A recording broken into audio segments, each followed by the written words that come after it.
ভাই পিডিএফ গুলো কোথায় পাবো? আমাদের সিআরডেমির ওয়েবসাইটে সবকিছু আছে। ক্লাসগুলো একদিন পরে আমাদের ওয়েবসাইটে আপলোড দিয়ে দেওয়া হয়। নোটশিট গুলো হচ্ছে যেদিনকে যেটা পড়ানো হয় ওইটাই হচ্ছে তোমার ওয়েবসাইটে আপলোড দিয়ে দেওয়া হয়। সো তোমরা অবশ্যই হচ্ছে আমাদের সিআরডেমির ওয়েবসাইটে ফ্রিতে এনরোল করে ফেলবা। কিভাবে এনরোল করতে হয় না জানলে আমাদের সিআরডেমির যে হোয়াটসঅ্যাপ নাম্বার রয়েছে এই নাম্বারে নক দিবা। তোমরা অবশ্যই সিআরডেমির হোয়াটসঅ্যাপ নাম্বারে নক দিয়েছো এবং তোমাদেরকে 2টা লিঙ্ক পাঠানো হচ্ছে। ওইখানে বিস্তারিত ভিডিওতে সবকিছু দেখানো হচ্ছে কিভাবে সিআরডেমির ওয়েবসাইটে এনরোল করতে হবে, গ্রুপে যুক্ত হতে হবে, হোয়াটসঅ্যাপ গ্রুপে যুক্ত হতে হবে, সবকিছু এখানে তোমার বিস্তারিত বলা আছে। ওকে, আর যারা যুক্ত হয়েছো তারা হচ্ছে দ্রুত ক্লাসটা একটু শেয়ার করে দিতে পারো। আমরা এখন ক্লাসের দিকে যাচ্ছি, ঠিক আছে কিনা? আমরা ক্লাসের দিকে যাচ্ছি। আর গত ক্লাসটা যদি কেউ করে না থাকো, এখানে অনেকেই থাকতে পারে যে গত ক্লাস করো না। গত ক্লাস যদি করে না থাকো তাহলে অবশ্যই হচ্ছে গত ক্লাসটা করে ফেলবা। আজকে আমরা কোথা থেকে শুরু করব? আজকে হচ্ছে আমরা প্রিপজিশন, মানে আমরা হচ্ছে গত ক্লাসে কিন্তু এই পর্যন্ত পড়েছিলাম। হ্যাঁ, প্রেজেন্ট ইনডিফিনাইট টেন্স। আমরা হচ্ছে ফ্রি হ্যান্ড রাইটিং এর উপরে মোটামুটি হচ্ছে একটা ইন্ট্রোডাকশন দিয়েছিলাম, বিভিন্ন গুরুত্বপূর্ণ বিষয় নিয়ে কথা বলেছিলাম। এরপরে হচ্ছে আমরা টেন্সের প্রেজেন্ট ইনডিফিনাইট টেন্স পর্যন্ত পড়েছিলাম, তাও সব শেষ করতে পারিনি। হ্যাঁ, প্রেজেন্ট ইনডিফিনাইট টেন্স সব শেষ করতে পারি নাই। তো হচ্ছে গত ক্লাসটা যারা করো নাই অবশ্যই করে নিবা, কারণ গত ক্লাস হচ্ছে বেসিক কথাবার্তা বলা হচ্ছে। আজকের ক্লাসটা বুঝতে গেলে অনেকাংশে প্রথম ক্লাসটা গুরুত্বপূর্ণ। তবে প্রথম ক্লাসটা যদি কেউ না করেও থাকো তাও সমস্যা নেই। ওকে, ক্লাসটা করতে থাকো। তো হচ্ছে আমরা হচ্ছে শুরু করি। দেখো, আমরা গত ক্লাসে বলেছিলাম যে তোমার হচ্ছে প্রিপজিশন কি জন্য ইউজ করা হয়। প্রিপজিশন হচ্ছে বাংলা বাক্য বা ইংরেজি বাক্যকে টেনে লম্বা করার জন্য, বড় বাক্য বানানোর জন্য কিন্তু প্রিপজিশনটাকে ব্যবহার করা হয়, তাই না? এজন্য প্রিপজিশনের ব্যবহারটা আমাদের শিখে ফেলতে হবে। প্রিপজিশন কি আমরা সেটা জানি, কিন্তু এটার ব্যবহার কিন্তু আমরা অনেকে জানি না। এজন্য আজকের হচ্ছে ক্লাসের শুরুতেই আমরা হচ্ছে বেসিক প্রিপজিশনগুলো জানবো। এরপরে হচ্ছে কোন অর্থে বাংলায় কোন প্রত্যয় থাকলে কোন প্রিপজিশনটা ব্যবহৃত হয় ইংলিশে সেটা আমরা বিস্তারিত জানার চেষ্টা করব। তো অনেকের হচ্ছে প্রিপজিশনের বেসিক এই বিষয়গুলো জানা থাকতে পারে, আবার নতুন বিষয় এখানে শেখার আছে। তুমি ক্লাসটা মনোযোগ দিয়ে করো, ইনশাল্লাহ অনেক কিছু শিখতে পারবে। ফ্রি হ্যান্ড রাইটিং এটা একটা বিস্তারিত জিনিস, অনেক কিছু এখানে শিখতে হয়। তো সবগুলোই আমরা হচ্ছে শিখবো, ঠিক আছে কিনা? আর ক্লাস হচ্ছে আমি শুরু করব, শুরুতে কিছু কথা বলে রাখি, সেটা হচ্ছে আমরা প্রতিদিনই কিন্তু তোমাদের ভোকাবুলারি প্র্যাকটিস দিই।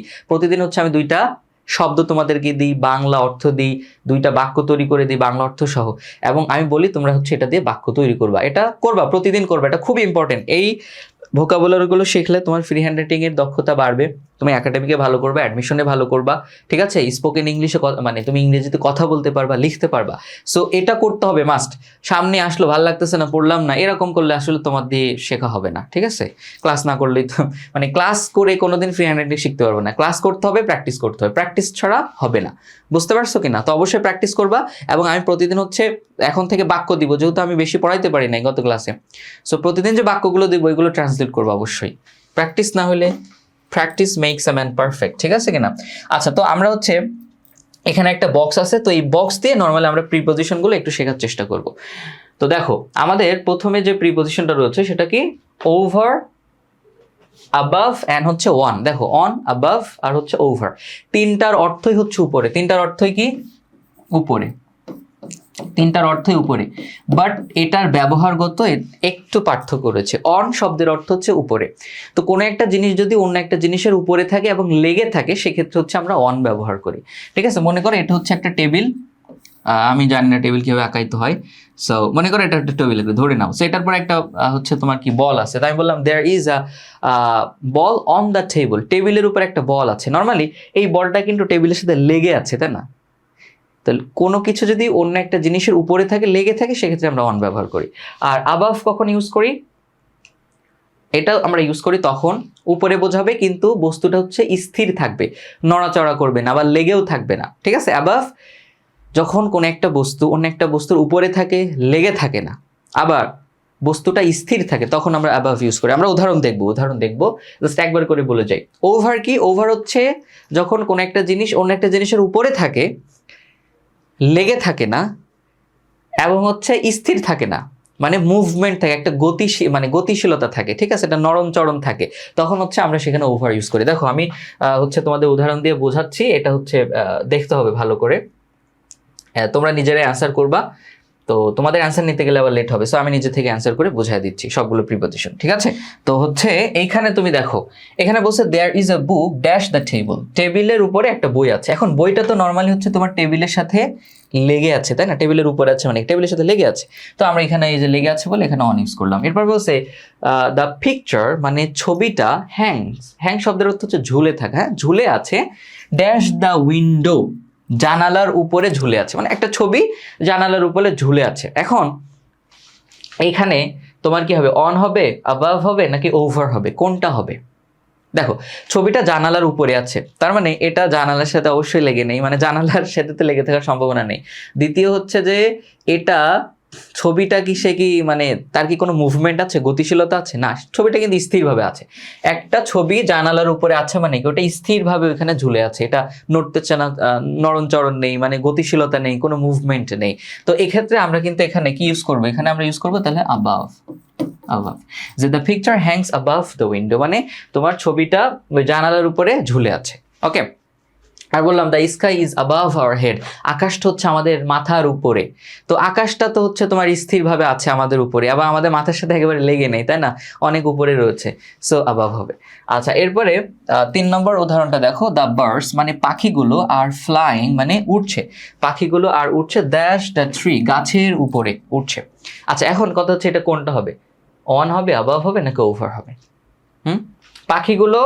পাখিগুলো গাছের উপরে, যে উপরে বোঝাচ্ছে মানে পাখিগুলো গাছের উপরে উঠতেছে, তাহলে পাখিগুলো অবশ্যই গাছের সাথে লেগে নেই, লেগে থাকলে না অন হয়, তাই না? তো অন হবে না। আচ্ছা, পাখিগুলো তো স্থির না, স্থির থাকলে ঠাস করে হচ্ছে জমিনে পড়ে যাবে, তাই না?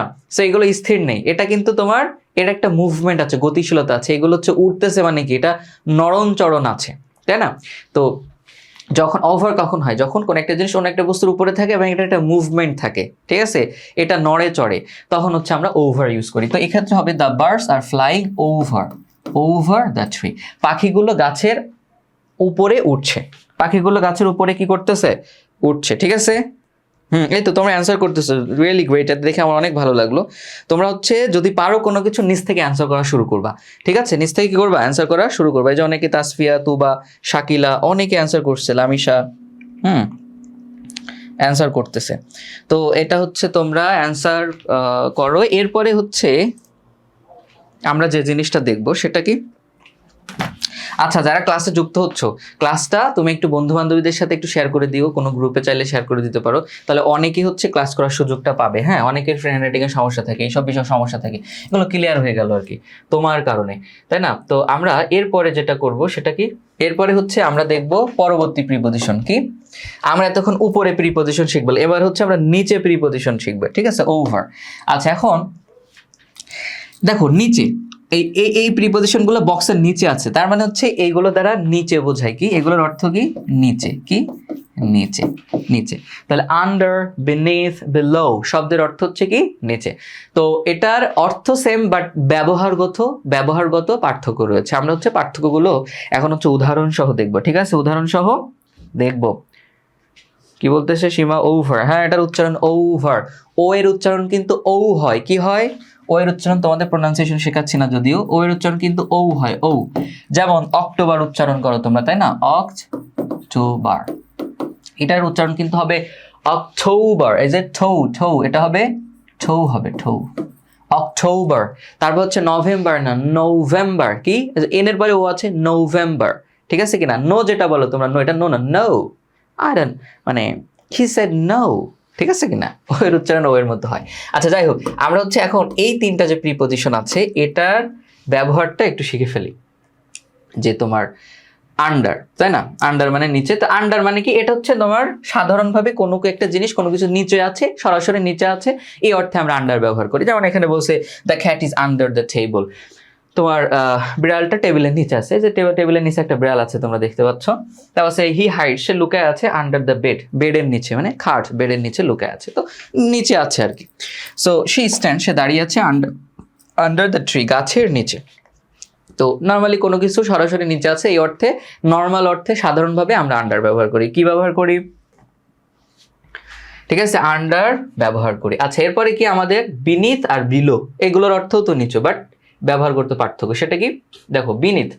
বিনিথ শব্দের অর্থ নিচে, নর্মালি হচ্ছে তলদেশে। যখন একটা জিনিস আরেকটা জিনিসের ভিতরে নিচে থাকে, হ্যাঁ, তখন আমরা সেখানে বিনিথ ব্যবহার করি। ঠিক আছে, তুমি যেমন এইখানে এই জিনিসটা দেখো, এই যে গাছের শেকড়গুলো, হ্যাঁ, রুটস, যেটা গাছের শেকড়গুলো কিন্তু মাটির ভিতরে নিচে আছে, তাহলে এক্ষেত্রে আমরা বিনিথ ইউজ করব। কি ইউজ করব? বিনিথ ইউজ করব। যেমন একটা এক্সাম্পল দেখো তোমরা, এখানে বলছে যে দ্য রুটস, রুটস মানে হচ্ছে তোমার শেকড়গুলো, হ্যাঁ, শেকড়গুলো গ্রো, জন্মেছে, বিনিথ মানে নিচে, দ্য সয়েল, সয়েল শব্দের অর্থ হচ্ছে মাটি, মানে শেকড়গুলো মাটির নিচে জন্মেছে। ঠিক আছে কিনা? মানে শেকড় কি মাটির নিচে ভিতরে থাকে, এজন্য আমরা এখানে বিনিথ ইউজ করলাম। কি ইউজ করলাম? বিনিথ ইউজ করলাম। যেমন এখানে তুমি হচ্ছে পিকচার ওইখানে দেখতে পাচ্ছ, তোমাদের সহজে বোঝার সুবিধার্থে আমি এটা দিয়েছি পিকচারগুলো। এবার দ্য ট্রেজার, ট্রেজার শব্দের অর্থ হচ্ছে গুপ্তধন। গুপ্তধন ইজ ব্যারিড, দেখো ব্যারি, BURY, ব্যারি, বাড়ি না, এটার উচ্চারণ কিন্তু বেরি, হ্যাঁ, বেরি, বেরি উচ্চারণ, হ্যাঁ, বেরি। সো বেরি শব্দের অর্থ হচ্ছে তোমার পোতা, লুকিয়ে রাখা, ঢেকে রাখা, এরকম অর্থ হয়। আর এটা কিন্তু তোমার প্যাসিভে আছে, যে বিভার প্লাস ভিথিরি, তাই না? বিভার প্লাস ভিথিরি হলে সেটা প্যাসিভে থাকে। সো ট্রেজার ইজ ব্যারিড মানে হচ্ছে তোমার গুপ্তধনটাকে লুকিয়ে রাখা হয়েছে বা পুঁতে রাখা হয়েছে। কোথায়? বিনিথ মানে নিচে, দ্য গ্রাউন্ড হচ্ছে তোমার, গ্রাউন্ড মানে হচ্ছে তোমার যে মাটি আর কি, পৃষ্ঠ, যেটা মাটির নিচে বা তলদেশে লুকিয়ে রাখা হয়েছে। তো গুপ্তধনটা তো মাটির ভিতরে নিচে থাকে, এজন্য আমি এখানে বিনিথ ইউজ করলাম। ঠিক আছে, তাহলে বিনিথ শব্দের অর্থ হচ্ছে নিচে, তলদেশে, নর্মালি কোনো কিছুর ভিতরে নিচে, এই অর্থে আমরা বিনিথ ইউজ করি। হ্যাঁ, এবার দেখো বিলো কখন ইউজ করি। বিলোটা খুবই ইম্পর্টেন্ট, বিলোটা খুবই আন্ডার, বিনিথের থেকে বিলোটা সব থেকে বেশি ইম্পর্টেন্ট। বিলোতে একটু ভালো করে দেখো, বিলো কি? বিলো হচ্ছে এর অর্থ নিচে, বাট কিসের নিচে? লেভেল মানে স্তর, কোন স্তরের নিচে যদি বোঝায়, নাম্বার সংখ্যার নিচে যদি বোঝায়, তারপর হচ্ছে র্যাঙ্ক, পদবি বা পদমর্যাদার নিচে যদি বোঝায়, সেক্ষেত্রে আমরা হচ্ছে বিলো শব্দটা ব্যবহার করি। বিলো যে প্রিপজিশনটা রয়েছে এইটা আমরা ব্যবহার করি। যেমন এখানে কি বলতেছে, দ্য টেম্পারেচার, টেম্পারেচার শব্দের অর্থ হচ্ছে তাপমাত্রা, তাপমাত্রা ইজ হয় বিলো, বিলো শব্দের অর্থ হচ্ছে নিচে, জিরো হিয়ার, জিরো মানে জিরো হিয়ার মানে এখানে বলছে তাপমাত্রা এখানে 0 ডিগ্রির নিচে। আচ্ছা, তোমার তাপমাত্রার বিভিন্ন স্তর থাকে না, 0 ডিগ্রি, -3, -2, আবার উপরের দিকে তোমার 40, 30, এরকম, মানে তাপমাত্রার একটা স্তর থাকে, তাই না? একটা স্তর থাকে। তো এখানে তোমার হচ্ছে এই যে তাপমাত্রার স্তর বলছে কি, যে তাপমাত্রাটা হচ্ছে 0 যে ডিগ্রিটা, 0 ডিগ্রির নিচে, 0 ডিগ্রি যে স্তর তাপমাত্রা, এটা নিচে। তো এই যে এখানে স্তরের নিচে বুঝেছে কোন একটা জিনিস লেভেল নিচে বুঝেছে, এজন্য আমি এখানে বিলো ইউজ করলাম। কি ইউজ করলাম? Below. So the temperature is below 0 here, এখানে তাপমাত্রা 0 এর নিচে। ঠিক আছে, 0 এর নিচে। আচ্ছা, এরপরে আরেকটা কি বলতেছে, যে দ্য ভিলেজ মানে গ্রামটি ইজ হয় 10 মিটার্স মানে 10 মিটার বিলো, নিচে সি লেভেল মানে সমুদ্রের স্তর, সমুদ্রের স্তর রয়েছে না, সমুদ্রের স্তরে 10 মিটার নিচে হচ্ছে গ্রামটা। তো এই যে কোনো একটা জিনিসের স্তরের নিচে বোঝাচ্ছে, এই জন্য আমরা এখানে বিল ইউজ করি। এবার হচ্ছে দ্য প্রাইস মানে হচ্ছে তোমার, আচ্ছা, দ্য প্রাইস মানে মূল্য ইজ হয় বিলো 100 টাকা, 100 টাকার নিচে। তো এটা হচ্ছে তোমার নর্মালি সংখ্যা বোঝাচ্ছে, সংখ্যার নিচে বোঝাতে আমরা কি ইউজ করি? আমরা হচ্ছে বিলো ইউজ করি। এরপর হচ্ছে স্টুডেন্ট ছাত্রছাত্রীরা হু স্কোর, যারা স্কোর করেছিল বিলো 30 মানে 30-এর নিচে নাম্বার পেয়েছিল, ফেইল, স্টুডেন্ট যারা হচ্ছে 30-এর নিচে নাম্বার পায়, ফেইল দ্য এক্সাম, পরীক্ষায় ফেল করে, তাই না? যেখানে সংখ্যা বোঝাচ্ছে, নাম্বার বোঝাচ্ছে, নাম্বারের নিচে বোঝাচ্ছে, তাই আমি এখানে বিলো ইউজ করলাম। ঠিক আছে, তাহলে বিষয়গুলো আন্ডার মানে সরাসরি নিচে, বিনিথ মানে হচ্ছে কোনো কিছুর ভিতরে নিচে, মানে ভিতরে নিচে, আর বিলো মানে হচ্ছে কোনো স্তর, নাম্বার, র্যাঙ্কের নিচে যদি বোঝায়, র্যাঙ্ক, যেমন বললাম his rank is below mine, তার র্যাঙ্ক বা পদমর্যাদা হচ্ছে, পদবি হচ্ছে আমার নিচে। ওকে, তাহলে এই অর্থে বিষয়গুলো এগুলো আমরা ইউজ করি। ঠিক আছে, আচ্ছা, এবার হচ্ছে আমরা পরবর্তী প্রিপজিশনটা দেখি। পরবর্তী প্রিপজিশন কি? ইনটা সব থেকে সহজ। ইন মানে হচ্ছে কোন একটা জিনিস জন্য আরেকটা জিনিসের, কোন একটা জিনিস যদি আরেকটা জিনিসের ভিতরে থাকে, কোন একটা বস্তু আরেকটা বস্তুর ভিতরে থাকলে তখন আমরা ইন ব্যবহার করি। যেমন আমি বললাম যে হচ্ছে there is a ball in the box, এই বল মানে বক্সের ভিতরে একটা বল আছে, ভিতরে ইন, শেষ। এটা একেবারে সহজ, এটা নিয়ে কোনো রাজনীতি নাই। এরপরে দেখো, এরপর হচ্ছে তোমার ইনটু তুমি এখানে বিষয়টা বুঝতেই পারতেছো যে কোন একটা জিনিস যদি মানে যদি বাইরে থেকে, হ্যাঁ, বাইরে থেকে যদি ভিতরের দিকে আসা বোঝায়, বাইরে থেকে ভিতরের দিকে আসা বোঝায় সেক্ষেত্রে আমরা ইনটু ব্যবহার করি। দুইটা আমরা উদাহরণসহ দেখবো। আরেকটা প্রিপোজিশন আমরা দেখে ফেলি, সেটা হচ্ছে আউট অফ। আউট অফ হচ্ছে এটার উল্টা। আউট অফ হচ্ছে যদি ভিতর থেকে বাইরে যাওয়া বোঝায়, ভিতর থেকে বাইরের দিকে যাওয়া বোঝায়, তখন হচ্ছে আমরা আউট অফ ব্যবহার করি, প্রিপোজিশন ব্যবহার করি, আউট অফ প্রিপোজিশন ব্যবহার করি। ঠিক আছে? আচ্ছা, এখন আমরা হচ্ছে উদাহরণটা একটু দেখে ফেলি। উদাহরণটা হচ্ছে তোমার কই, এই যে ইনটু আর out of, into versus out of. দেখো ইনটু কি, উদাহরণটা তুমি দেখো, বলছে হি ওয়াক, সে ওয়াক মানে তো হাঁটা, এখানে ইনটু ব্যবহার করছে the room, into the room. আচ্ছা, এখন নর্মালি হচ্ছে সে এটার অর্থ হচ্ছে সে হেঁটে রুমের ভিতরে গেল। হ্যাঁ, রুমের ভিতরে গেল, যে বাইরে থেকে যদি ভিতরের দিকে বোঝায় তাহলে আমরা ইনটু ব্যবহার করি, হেঁটে ভিতরের দিকে গেল। নর্মালি হচ্ছে সে রুমের, এই যে হি ওয়াকড মানে সে হেঁটে গেল ইনটু দ্য রুমের ভিতরে গেল, তার মানে সে হচ্ছে বাইরে ছিল, বাইরে থেকে হেঁটে হেঁটে সে রুমের ভিতরে গেল, তাহলে বাইরে থেকে ভিতরের দিকে বোঝাচ্ছে, এই জন্য আমরা এখানে ইনটু ব্যবহার করলাম। হ্যাঁ, হি ওয়াকড ইনটু দ্য রুম, সে হেঁটে বাইরের দিকে, সে হেঁটে রুমের ভিতরে গেল, রুমের ভিতরে গেল। আবার তুমি ধরো যদি বলো যে সে হেঁটে রুমের বাইরে গেল, তখন তুমি এখানে আউট অফ ব্যবহার করতে পারো, আউট অফ, সে he walked out of the room, সে হেঁটে রুমের বাইরে গেল। ঠিক আছে কিনা? এই আচ্ছা, এরপরে দেখো আরেকটা, দেখো দ্য বয় মানে ছেলেটা, জাম্প মানে কিন্তু তোমার ঝাঁপ দেওয়া, ঝাঁপ দিল ইনটু দ্য পন্ড মানে পুকুরের ভিতরে। তো আমার হচ্ছে সে পুকুরের বাইরে আছে, তো উপর থেকে সে কি করলো, ঝাঁপ দিয়ে সে পুকুরের ভিতরে গিয়ে পড়লো, অথবা পানির ভিতরে গিয়ে পড়লো। এই যে বাইরে থেকে ভিতরের দিকে বোঝাচ্ছে, একটা মুভমেন্ট আছে, তো এই জন্য আমরা এখানে ইনটু ব্যবহার করলাম। তাহলে the boy jump into the pond, ছেলেটা হচ্ছে ঝাঁপ দিয়ে পুকুরে পড়লো, বা পুকুরের ভিতরে ঝাঁপ দিল, বাইরে থেকে যে পুকুরের ভিতরে ঝাঁপ দিল। ঠিক আছে কিনা? বুঝতে পারছো? আচ্ছা, এবার দেখো অ্যান অ্যাপল, একটা আপেল, রোল শব্দের অর্থ হচ্ছে গড়িয়ে যাওয়া। কি গড়িয়ে যাওয়া, পুরোটা লিখলাম না, বাংলা বলে দিয়েছি। অ্যান অ্যাপল একটা আপেল, রোল গড়িয়ে গেল আউট অফ দ্য ব্যাগ ব্যাগের ভিতর থেকে। এই যে ব্যাগের ভিতরে একটা আপেল ছিল, অনেকগুলো আপেল ছিল, তো একটা আপেল হচ্ছে ওই ব্যাগের ভিতর থেকে বাইরে গড়িয়ে পড়লো। এই যে ভিতর থেকে বাইরে বোঝাচ্ছে, এই জন্য কিন্তু আমি এখানে আউট ব্যবহার করলাম, আউট অফ ব্যবহার করলাম প্রিপোজিশন। ঠিক আছে? So an Apple rolled out of the bag, একটা আপেল হচ্ছে ব্যাগের ভিতর থেকে বাইরে গড়িয়ে পড়লো। ঠিক আছে? বুঝতে পারছো?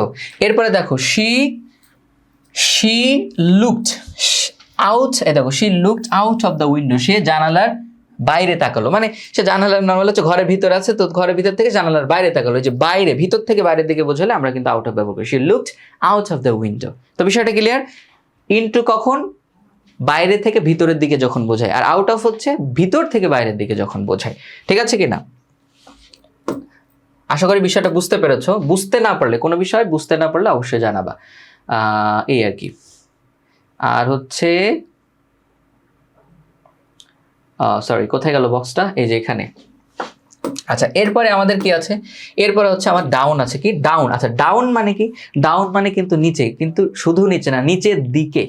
ডাউন মানে নিচের দিকে। ঠিক আছে?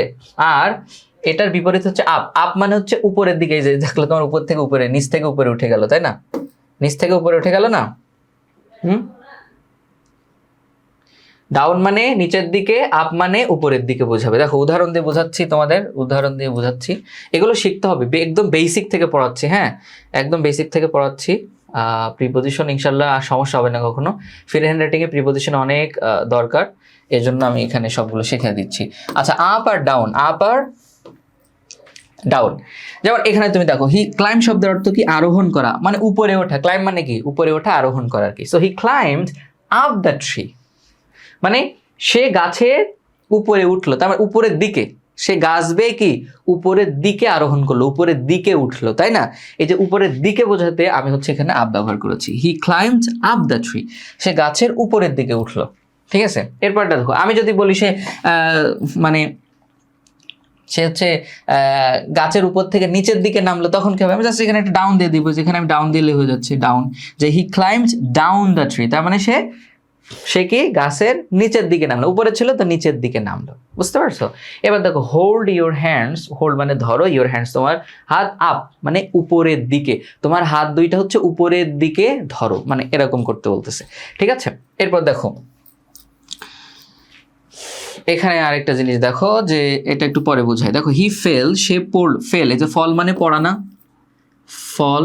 ফল, ফেল, ফলেন, তাই না? প্রত্যেকটা ভার্বের 3 নম্বর ফর্ম মুখস্থ করে নেবা। তোমাদের ভার্বের 3 নম্বর ফর্মের একটা শিট আমি তোমাদের কিন্তু ওয়েবসাইটে দিয়েছি, এটা ডাউনলোড করে অবশ্যই হচ্ছে তোমরা পড়ে ফেলবা, ঠিক আছে? অবশ্যই কি করে ফেলবা, পড়ে ফেলবা। এখন এই যে ফেল মানে এটা ভার্বের 2 নম্বর form. He fell down from the stairs. Stairs শব্দের অর্থ সিঁড়ি। সে হচ্ছে এই ফেল ডাউন, সে ওই যে নিচে পড়ে গেল, নিচের দিকে পড়লো, ফ্রম দ্য স্টেয়ার্স মানে সিঁড়ি, সিঁড়ি থেকে সে নিচের দিকে পড়লো, যে দিকে বোঝাতে আমি এটা ব্যবহার করলাম। আবার দেখো এখানে আমি আরেকটা উদাহরণ দিয়েছি যে প্রাইসেস মানে মূল্য are going up. Go up মানে কি, দেখো তুমি শাব্দিক অর্থ করলে হবে যে মূল্যগুলো উপরের দিকে যাচ্ছে, তো উপরের দিকে যাওয়া মানে কি, বৃদ্ধি পাচ্ছে, এজন্য গো আপ শব্দের অর্থ হচ্ছে বৃদ্ধি পাওয়া। হ্যাঁ, গো আপ শব্দের অর্থ কি, গো আপ শব্দের অর্থ হচ্ছে বৃদ্ধি পাওয়া, কোনো মূল্য, দাম এগুলো বৃদ্ধি পাওয়া, ঠিক আছে? এটা একটা ফ্রেজাল ভার্ব। ফ্রেজাল ভার্ব তোমাদের শেখাবো, সমস্যা নেই। বুঝতে পারছো কিনা জানাও। এরপর হচ্ছে আমাদের নেক্সট যে প্রিপোজিশনটা সেটা একটু দেখে ফেলি আমরা, কি ছিল আমাদের নেক্সট প্রিপোজিশন কি, বিসাইড আর বিসাইডস। দেখো দুইটার ভিতরে দুইটাই প্রিপোজিশন, বাট দুইটার ভিতরে একটু পার্থক্য রয়েছে। হ্যাঁ, বিসাইড শব্দের অর্থ হচ্ছে পাশে, পাশে, যেমন এই যে একটা বল, এই বলটা কিন্তু বক্সের পাশে আছে, so the ball is beside the box, বলটা হচ্ছে বক্সের পাশে আছে, তো বিসাইড মানে হচ্ছে পাশে। ওকে, আর বিসাইড যখন বিসাইডের সাথে এস যুক্ত করে দিবা তখন কিন্তু আর অর্থ পাশে থাকবে না, তখন অর্থ হয়ে যাবে এছাড়া, তাছাড়া, ঠিক আছে? তখন সেটা কানেক্টর হিসেবে ব্যবহৃত হবে, বাক্যে অ্যাডভার্ব হিসেবে ব্যবহৃত হবে। তো যেমন আমি বললাম, আমি একটা উদাহরণ দিচ্ছি, ধরো আমার বন্ধু আমাকে কোথাও যেতে বলতেছে, তো আমি তাকে বললাম যে আই এম ভেরি বিজি নাও। বলছে, আমি বললাম যে আমি তোমার সাথে এখন যেতে পারবো না, ভেরি বিজি নাও, আমি এখন খুবই ব্যস্ত আছি। বিসাইডস এই যে এছাড়াও বা তাছাড়াও, I am not feeling well, আমি খুব একটা ভালো বোধ করছি না, মানে আমার শরীরটা ভালো নেই। এই যে বিসাইডস ইউজ করলাম, বিসাইডস মানে কি, এছাড়াও, তাছাড়াও, ঠিক আছে? I am very busy now, besides I am not feeling well, আমি ভালো বোধ করছি না, I am not feeling good. Okay, আচ্ছা, এবার হচ্ছে আমরা প্রিপোজিশন আরেকটা দেখি। দেখো এই যে দাগটা তুমি একটু খেয়াল করবে, এখানে কিন্তু এগুলো দেখলেই তুমি মোটামুটি বুঝতে পারবা কোন প্রিপোজিশন কি অর্থে ব্যবহৃত হচ্ছে এখানে।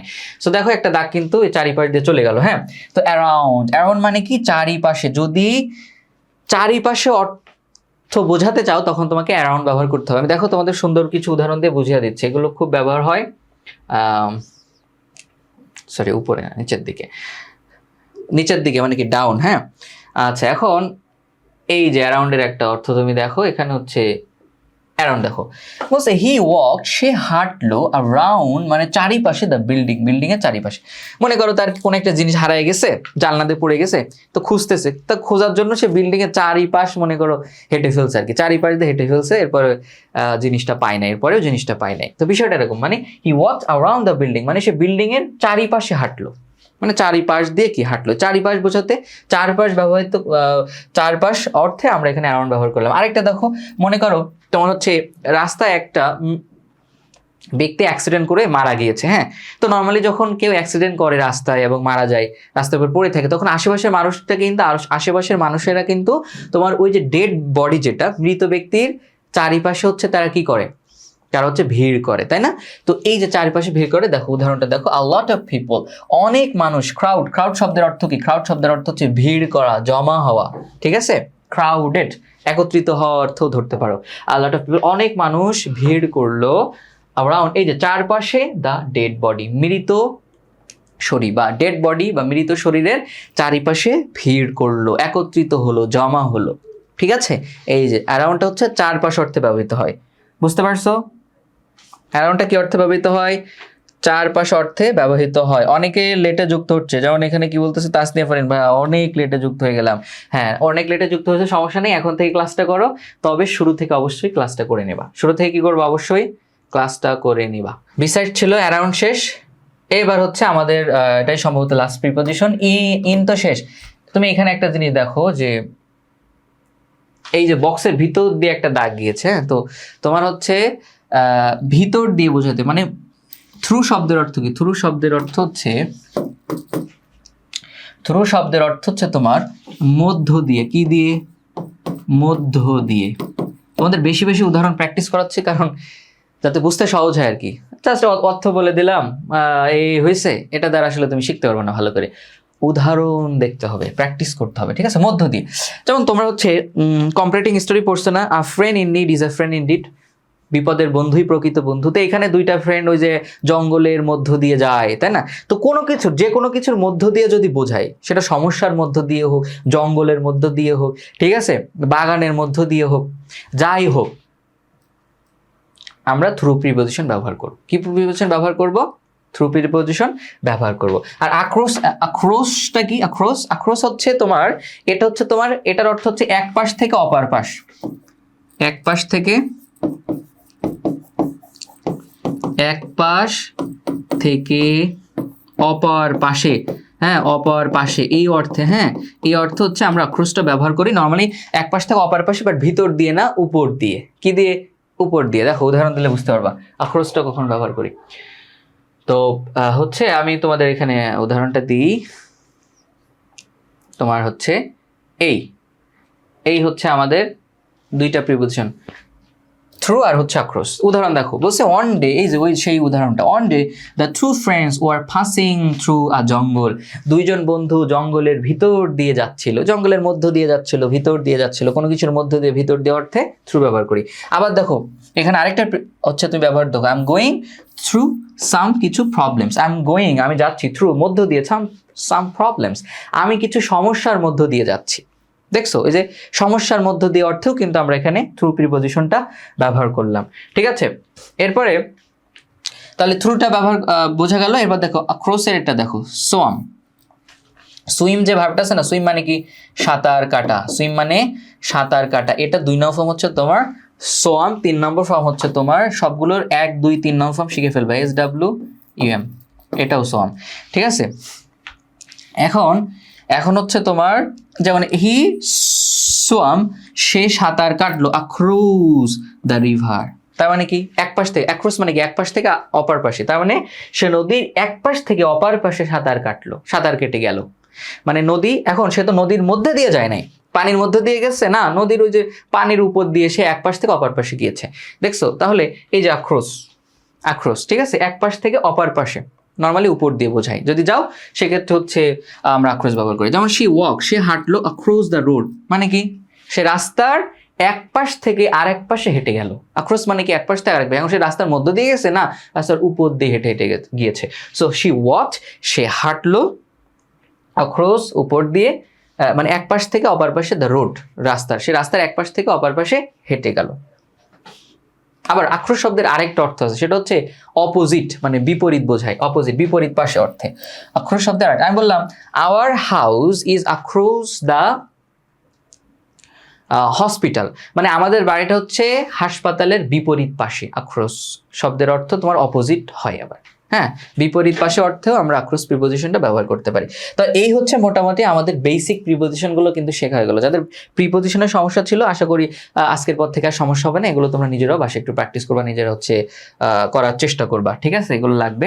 সালমা বলছে থ্রুর এখানে ইন্টু বসালে তো অর্থ চেঞ্জ হয়ে যাবে তখন। থ্রু মানে হচ্ছে মধ্য দিয়ে, জঙ্গল, জঙ্গল বিশাল বড় জঙ্গল, তো মধ্য দিয়ে যাচ্ছে, থ্রু। ইন্টু দিলে, ইন্টু মানে কি? ইন্টু মানে হচ্ছে বাইরে থেকে ভিতরের দিকে বোঝায়, হ্যাঁ, বাইরে থেকে। তুমি যদি ইন্টু দাও তাহলে কি হবে? যে one day one day the two friends were passing into a jungle, না এটা হবে না, এটা ভুল, ঠিক আছে, এটা হয় না। জঙ্গলের মধ্য দিয়ে অর্থে ইন্টু ব্যবহার করতে হবে। ইন্টু মানে তো হচ্ছে তোমার বাইরে থেকে ভিতরের দিকে বোঝায়, মানে তুমি বাইরে থেকে যদি ভিতরের দিকে যাও তাহলে হচ্ছে, হ্যাঁ তুমি, হ্যাঁ পাসিং না, পাসিং না, তুমি যদি এখানে গো ইউজ করো, কি গোয়িং, গোয়িং দ্য প্রেজেন্ট তোমার করতে হবে এখানে। যেতে on day the two friends কি ওয়েন্ট, আমি দিলাম কি ওয়েন্ট ইনটু দ্য জঙ্গল, কি ওয়েন্ট ইনটু দ্য জঙ্গল, অর্থ কিন্তু ভিন্ন হয়ে যাচ্ছে। জঙ্গল মানে এটা আমি কেটে দিয়েছি এখান থেকে, এইটা বাদ। কি ওয়েন্ট, ওয়েন্ট হচ্ছে গোয়ের 2 নম্বর ফর্ম। সে অন ডে, একদিন, দ্য টু ফ্রেন্ডস, দুইজন বন্ধু, ওয়েন্ট ইনটু দ্য জঙ্গল, তখন কি অর্থ হবে বলো তো? মানে হচ্ছে সে জঙ্গলের বাইরে ছিল, বাইরে থেকে ভিতরে গেল, জঙ্গলের ভিতরে চলে গেল, এটা অর্থ এরকম হবে, হ্যাঁ, যে একদিন দুইজন বন্ধু ওয়েন্ট ইনটু দ্য জঙ্গল, জঙ্গলের ভিতরে চলে গেল, এরকম অর্থ। কিন্তু তুমি যদি ইউজ করো গোয়িং থ্রু, হ্যাঁ, অন ডে টু ফ্রেন্ডস ওর হচ্ছে তোমার গোয়িং থ্রু দ্য জঙ্গল, তখন হবে যে জঙ্গলের ভিতর দিয়ে যাচ্ছিল, ঠিক আছে, বুঝতে পারছো? সীমা বলতেছে হি সম অ্যাক্রস দ্য রিভার, এটা কি হবে? হয় ভাই সাঁতার কি মানুষ উপর দিয়ে কাটে? তা সাঁতার কি মানুষ সাঁতার নদীর উপর দিয়ে কাটে না তো নদীর ভিতর দিয়ে কাটে নাকি? তুমি কি বলো আমাকে বলো। নর্মালি অ্যাক্রসের অর্থ হচ্ছে এক পাশ থেকে অপর পাশে, যদি কেউ এক পাশ থেকে আরেক পাশে যায় কোনো কিছুর, সেটা রাস্তা হতে পারে, কোনো বাগান হইতে পারে, তারপর হচ্ছে তোমার নদী হইতে পারে, সমুদ্র হইতে পারে, তখন অ্যাক্রস ব্যবহার করবো। কিন্তু এটা দ্বারা একটা সূক্ষ্ম মিনিং বোঝায়, সেটা হচ্ছে উপর দিয়ে। এখন তুমি তো নদীর ভিতর দিয়ে সাঁতার কেটে যাও না, এত দম কারোর আছে? তুমি যদি ভিতর দিয়ে যাও তখন সেটা ভিন্ন কথা, থ্রু ব্যবহার করবা তখন। কিন্তু অ্যাক্রস হচ্ছে নদীর উপর মানে নদী, এই যে নদী আছে না, নদীর পানি, এটা নদী ধরো, তো নদী তুমি ভিতর দিয়ে যাবা নাকি উপর দিয়ে যাবা? পানির উপর দিয়ে অবশ্যই, তাই না? এজন্য অ্যাক্রস।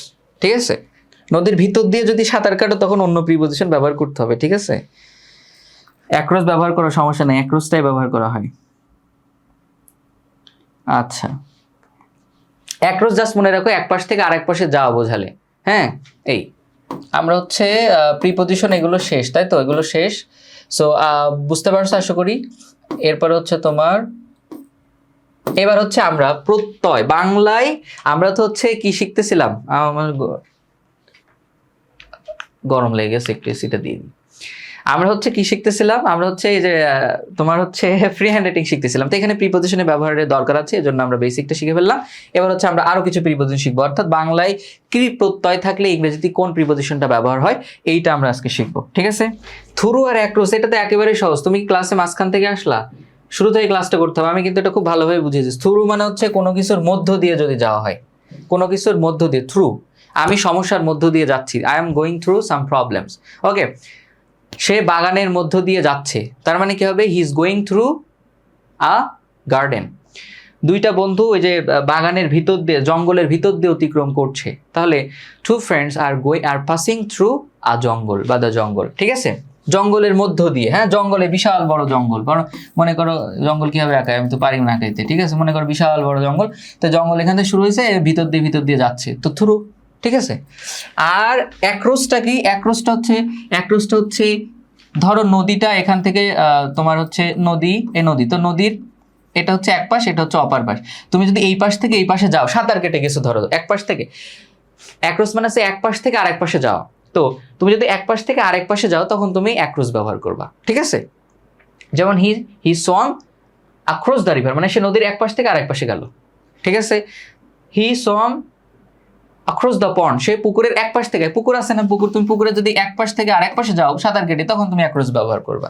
তুমি মনে করো একটা রাস্তা আছে, মনে করো একটা রাস্তা, তো রাস্তার এক পাশ থেকে যদি আরেক পাশে যাও তো তুমি কি ইউজ করবা? অ্যাক্রস ইউজ করবা। যেমন এখানে যেটা দিছি, হি ওয়াকড অ্যাক্রস দ্য রোড, সে রাস্তার এক পাশ থেকে আরেক পাশে গেল। ঠিক আছে, এরকম আর কি। বিসাইড বলে, ভালো করে ক্লাসটা করো। বিসাইড মানে পাশে। আমি বললাম my friend is beside me, আমার বন্ধু হচ্ছে আমার পাশে আছে, পাশে। আবার বললাম যে আমাদের বাসাটা হচ্ছে হাসপাতালের পাশে, তাহলে আমি বললাম আওয়ার হোম মানে our building is beside the hospital, মানে আমাদের বিল্ডিংটা হচ্ছে হাসপাতালের পাশে, পাশে। আর বিসাইডস, যখন বিসাইডের সাথে এস যুক্ত হবে, BESIDES, এস যুক্ত হবে, তখন এর অর্থ হবে হচ্ছে তোমার এছাড়া তাছাড়া। ঠিক আছে, এছাড়া তাছাড়া। সাবমেরিন ইউজ করো ভাই, কেউ যদি সাবমেরিন দিয়ে এক পাশ দিয়ে আরেক পাশে যায়, কই থেকে আসে এসব কোয়েশ্চেন? আচ্ছা, নৌকা দিয়ে এক পাশে যায়, অ্যাক্রস ব্যবহার করবা, সমস্যা নেই। ঠিক আছে, সব অ্যাক্রস ব্যবহার করো। উপরের কথা বাদ দাও, তুমি ধরো এক পাশ থেকে আরেক পাশে, উপর নিচ বাদ, এক পাশ থেকে আরেক পাশে অ্যাক্রস ব্যবহার করো, এক পাশ থেকে আরেক পাশে অ্যাক্রস। ওকে, শেষ। তোমাদেরকে আমি একটু অত সূক্ষ্মভাবে দেখার দরকার নেই, জটিলভাবে দেখার দরকার নেই, যেটা সহজ। এরপর হচ্ছে আমরা প্রত্যয়যুক্ত যে অংশটা আছে এটা একটু দেখি। এটা হচ্ছে যে তোমার আচ্ছা, বাংলায় হচ্ছে তোমার এ মানে কোনো শব্দ শেষে এ উচ্চারণ হচ্ছে, কি উচ্চারণ হচ্ছে? এ উচ্চারণ হচ্ছে, তখন তুমি ইন ব্যবহার করবা। কি ব্যবহার করবা? ইন ব্যবহার করবা। যেমন বাংলাদেশে, আচ্ছা বাংলাদেশে না, তো দেশে এখানে একটা এ উচ্চারণ হচ্ছে কিনা? এখানে এ প্রত্যয় উচ্চারিত হচ্ছে না এখানে, যে বাংলাদেশ, এই জন্য ইন বাংলাদেশ। এটা সহজ মনে হচ্ছে, কিন্তু যখন বড় বাক্যে আসবে তখন যাতে পারো সেটা দেখো। আমাদের গ্রামে ইজ, এখানে একটা এ উচ্চারণ হচ্ছে, এ উচ্চারিত হচ্ছে এখানে, এ প্রত্যয়, তাহলে হবে ইন, হ্যাঁ, ইন প্রিপজিশন নেব, ইন আমাদের গ্রামে, আওয়ার ভিলেজ। ওকে, নদীতে ইন দ্য রিভার। ঠিক আছে, আচ্ছা এরপরে দেখো র আর এর যদি উচ্চারণ হয়, এটা বেশি ইম্পর্টেন্ট, এটা প্রচুর থাকে, হ্যাঁ সবগুলোই থাকবে, তবে এইটা হচ্ছে বেশি থাকে। এটা কি থাকে? বেশি থাকে। যেমন বাংলায় যদি তোমার শব্দের শেষে র এর প্রত্যয় থাকে তখন হচ্ছে আমরা দা ড্যাশ ড্যাশ অফ এটা ব্যবহার করব, দা ড্যাশ ড্যাশ অফ ব্যবহার করবো, ঠিক আছে। আচ্ছা, যেমন এখানে তুমি দেখো কি বলতেছে, বাংলাদেশের মানুষ, বাংলাদেশের মানুষ, এই যে এখানে আমার র আছে না, র আছে না, তাহলে এটা যদি আমি ট্রান্সলেশন করি সেক্ষেত্রে আমি দা ড্যাশ ড্যাশ অফ ব্যবহার করবো। এখন ট্রান্সলেশনটা করবো আমি একদম শেষের দিক থেকে। সো আমি নিলাম বাংলাদেশের মানুষ, তাহলে আমি নিলাম দা, এবার হচ্ছে মানুষ পিপল, দ্য পিপল, এই যে র এর কারণে আমি নিলাম অফ, দ্য পিপল অফ, আর Bangladesh, the people of Bangladesh, বাংলাদেশের মানুষ। তারপর বলতেছে তোমার শিক্ষার গুরুত্ব কি হবে, শিক্ষার গুরুত্ব, তাহলে দা নিলাম, গুরুত্ব ইংরেজি হচ্ছে ইম্পর্টেন্স, দ্য ইম্পর্টেন্স, এর এর জন্য অফ, আর শিক্ষা education, the importance of education, শিক্ষার গুরুত্ব, ঠিক আছে। সমাজের নৈতিক অবক্ষয়, দেখো সমাজের নৈতিক অবক্ষয়, তাহলে দা নিলাম, নৈতিক অবক্ষয় ইংরেজি কি, মোরাল ডিগ্রেডেশন, তাই না। এই তোমরা ক্লাস একটু মনোযোগ দিয়ে করতে হবে, অনেকে এখানে শেখার জন্য এসেছে, তোমাদের জন্য ক্লাস কিন্তু মনোযোগ দিয়ে করতে পারতেছে না, হ্যাঁ, ঠিক আছে। So degradation, so moral degradation, র এর জন্য অফ, আর সোসাইটি বসে গেল, ঠিক আছে। এটা বুঝতে পারছো, বাংলায় এ প্রত্যয় থাকলে ইন বসে, র এর থাকলে দা ড্যাশ ড্যাশ অফ, এটা আমরা ব্যবহার করি, ঠিক আছে, ঠিক আছে, ওকে। আচ্ছা, এবার দেখো ফর হচ্ছে দুইটা অর্থে ব্যবহৃত হবে, ফর দুইটা অর্থে, একটা হচ্ছে তোমার জন্য অর্থে, যখন জন্য, আমার বাংলায় যখন জন্য থাকবে, এগুলো থাকবে, প্রচুর থাকবে, তখন আমি ফর ইউজ করবো, কারণ বোঝালেও আমি সেখানে ফর ইউজ করতে পারি, বা বিকজ অফ ইউজ করতে পারি, হ্যাঁ, বিকজ, কারণ বোঝালে সেখানে বিকজ অফ ইউজ করতে পারি। যেমন মুভি দেখার জন্য, শেষে থেকে অর্থ করতে হবে জন্য, এর জন্য আমি লিখে নিলাম ফর। দেখার, তাহলে দেখা ইংরেজি কি, ওয়াচ, তোমাদের গত ক্লাসে বলেছিলাম, যদি মুভি, ফিল্ম, সিরিজ আর টিভি, কোনো একটা জিনিস যদি লম্বা সময় ধরে দেখা হয়, হ্যাঁ, লম্বা সময় ধরে দেখা হয়, তখন হচ্ছে আমরা কি ব্যবহার করি, আমরা হচ্ছে তোমার ওয়াচ ব্যবহার করি, সো ফর ওয়াচ। এখন তোমরা জানো কি না, এটা জানার কথা, একেবারেই সহজ। প্রিপজিশনের পরে ভার্বের সাথে অবশ্যই আইএনজি যুক্ত করতে হয়। এটা হচ্ছে তোমাদের 26-27 যারা আছো, এইচএসসি, এসএসসি, হোয়াট এভার, তোমাদের রাইট ফর্ম ভার্বে এটা এসে থাকে, দুইটা পাবা, অ্যাটলিস্ট দুইটা পাবা। সেটা হচ্ছে যে প্রিপজিশনের পরে যদি কোনো ভার্ব থাকে ওটার সাথে আইএনজি যুক্ত করতে হয়, একেবারে সহজ একটা নিয়ম, কিন্তু তোমাদের পরীক্ষা এবার আসে। সো এই যে ফর এর জন্য আমি এখানে ওয়াচিং দিলাম, আইএনজি যুক্ত করলাম ওয়াচের সাথে, আর কি মুভি, তাহলে movies, for watching movies, movie দেখার জন্য। তারপরে সেখানে না যাওয়ার কারণে, সেখানে না যাওয়ার কারণে বুঝেছি, সো আমি দিলাম ফর না যাওয়ার, এর জন্য নট, না আছে তাই নট দিলাম, ফর নট। যাওয়া ইংরেজি কি, গো, প্রিপজিশনের জন্য আইএনজি, ফর নট গোয়িং, সেখানে দেয়ার, ফর নট গোয়িং দেয়ার, ঠিক আছে। আমি কিন্তু হচ্ছে তোমাদের কি বলে খণ্ড খণ্ড অংশ শেখাচ্ছি। যখন তিশা রত আছে বাংলাদেশের ওখানে, তাহলে পিপলের পর অফ কেন হবে, পরে কেন দেখতেছো তুমি, দেখো বাংলাদেশের আগে আছে কিনা, বিষয়টা হচ্ছে তোমার প্রিপজিশনের কাজ কি, প্রিপজিশনের কাজ হচ্ছে, এই যে প্রিপজিশনের কাজ হচ্ছে প্রিপজিশন, এটার অর্থ কি, প্রিপজিশন, প্রি মানে পূর্বে, পজিশন মানে অবস্থান, মানে পূর্বে অবস্থান, তার মানে প্রিপজিশন যেগুলো আছে এগুলো হচ্ছে তোমার কোন একটা নাউন বা প্রোনাউনের পূর্বে অবস্থান করে। কোথায় অবস্থান করে, পূর্বে। তুমি পূর্বে দেখবা যে অফটা তো ভাই বাংলাদেশের পূর্বে আছে, তো সমস্যা নেই, ঠিক আছে। প্রি মানে পূর্বে, প্রিপজিশনে অবস্থান, তার মানে পূর্বে অবস্থান করে। প্রিপজিশন হচ্ছে কোন একটা নাউন বা প্রোনাউনের পূর্বে অবস্থান করে, যে বাংলাদেশের পূর্বে অবস্থান করছে, করে কাজ কি করে, সে আগের ওয়ার্ডটাকে ওটার সাথে একটা সম্পর্ক, মানে বিয়ে শাদী দিলে যেমন একটা মানুষের সাথে আর একটা ছেলের সাথে একটা মেয়ের সম্পর্ক হয়ে যায়, এখানে হচ্ছে প্রিপজিশন যুক্ত করলে একটা নাউনের সাথে আর একটা নাউনের সম্পর্ক স্থাপন হয়, বিয়ে হয়ে যায়, ঠিক আছে, বুঝতে পারছো, এই আর কি। দ্য পিপল অফ বাংলাদেশ, এই অফটা হচ্ছে এটার পূর্বে অবস্থান করছে, নাউনের পূর্বে অবস্থান করে এই আগের অর্থের সাথে একটা সম্পর্ক তৈরি করে দিয়েছে, হ্যাঁ, একটা বন্ধন তৈরি হয়ে গেছে এখানে, বুঝতে পারছো। তিশা না কে জানি কোয়েশ্চেন করছিল, আচ্ছা জানাবা, বুঝতে না পারলে জানাবা, বুঝতে পারলে জানাবা, ওকে। এরপরে দেখো, এরপর হচ্ছে তোমার সাথে অর্থে উইথ ব্যবহার করতে হয়, এটাতে একেবারেই সহজ। যেমন আমার বন্ধুদের সাথে, তাহলে আমার বন্ধুদের সাথে এই উইথ, আমার বন্ধুদের, তাহলে মাই ফ্রেন্ডস, আমার বন্ধু, এটা সহজ। ছাড়া বা ব্যতীত অর্থে কি ব্যবহার করতে হয়, উইদাউট ব্যবহার করতে হয়, এগুলো একেবারে সহজ। যেমন ইংরেজি শেখা ব্যতীত, হ্যাঁ, ইংরেজি শেখা ব্যতীত তুমি হচ্ছে কি ভালো কিছু করতে পারবা না, তাই না,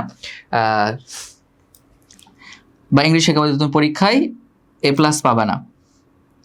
তো ইংরেজি শেখা ব্যতীত, সো ব্যতীত, ব্যতীত মানে প্রিপজিশনটা কিন্তু আগে বসবে, প্রিপজিশনটা আগে বসবে। সো ব্যতীত প্রিপজিশন ইংরেজি কি, এটা এটা হচ্ছে তোমার উইদাউট, কি নিলাম, উইদাউট নিলাম। আচ্ছা শেখা, এবার হচ্ছে শেষ থেকে, শেখা ইংরেজিকে লার্ন, লার্ন নিলাম, কিন্তু যেহেতু প্রিপজিশনের পরে এসেছে ভার্ব, প্রিপজিশন তোমার হচ্ছে কি বলে, প্রিপজিশনের পরে ভার্বের সাথে আইন যুক্ত হয়। সো উইদাউট লার্নিং ইংলিশ, শেষ।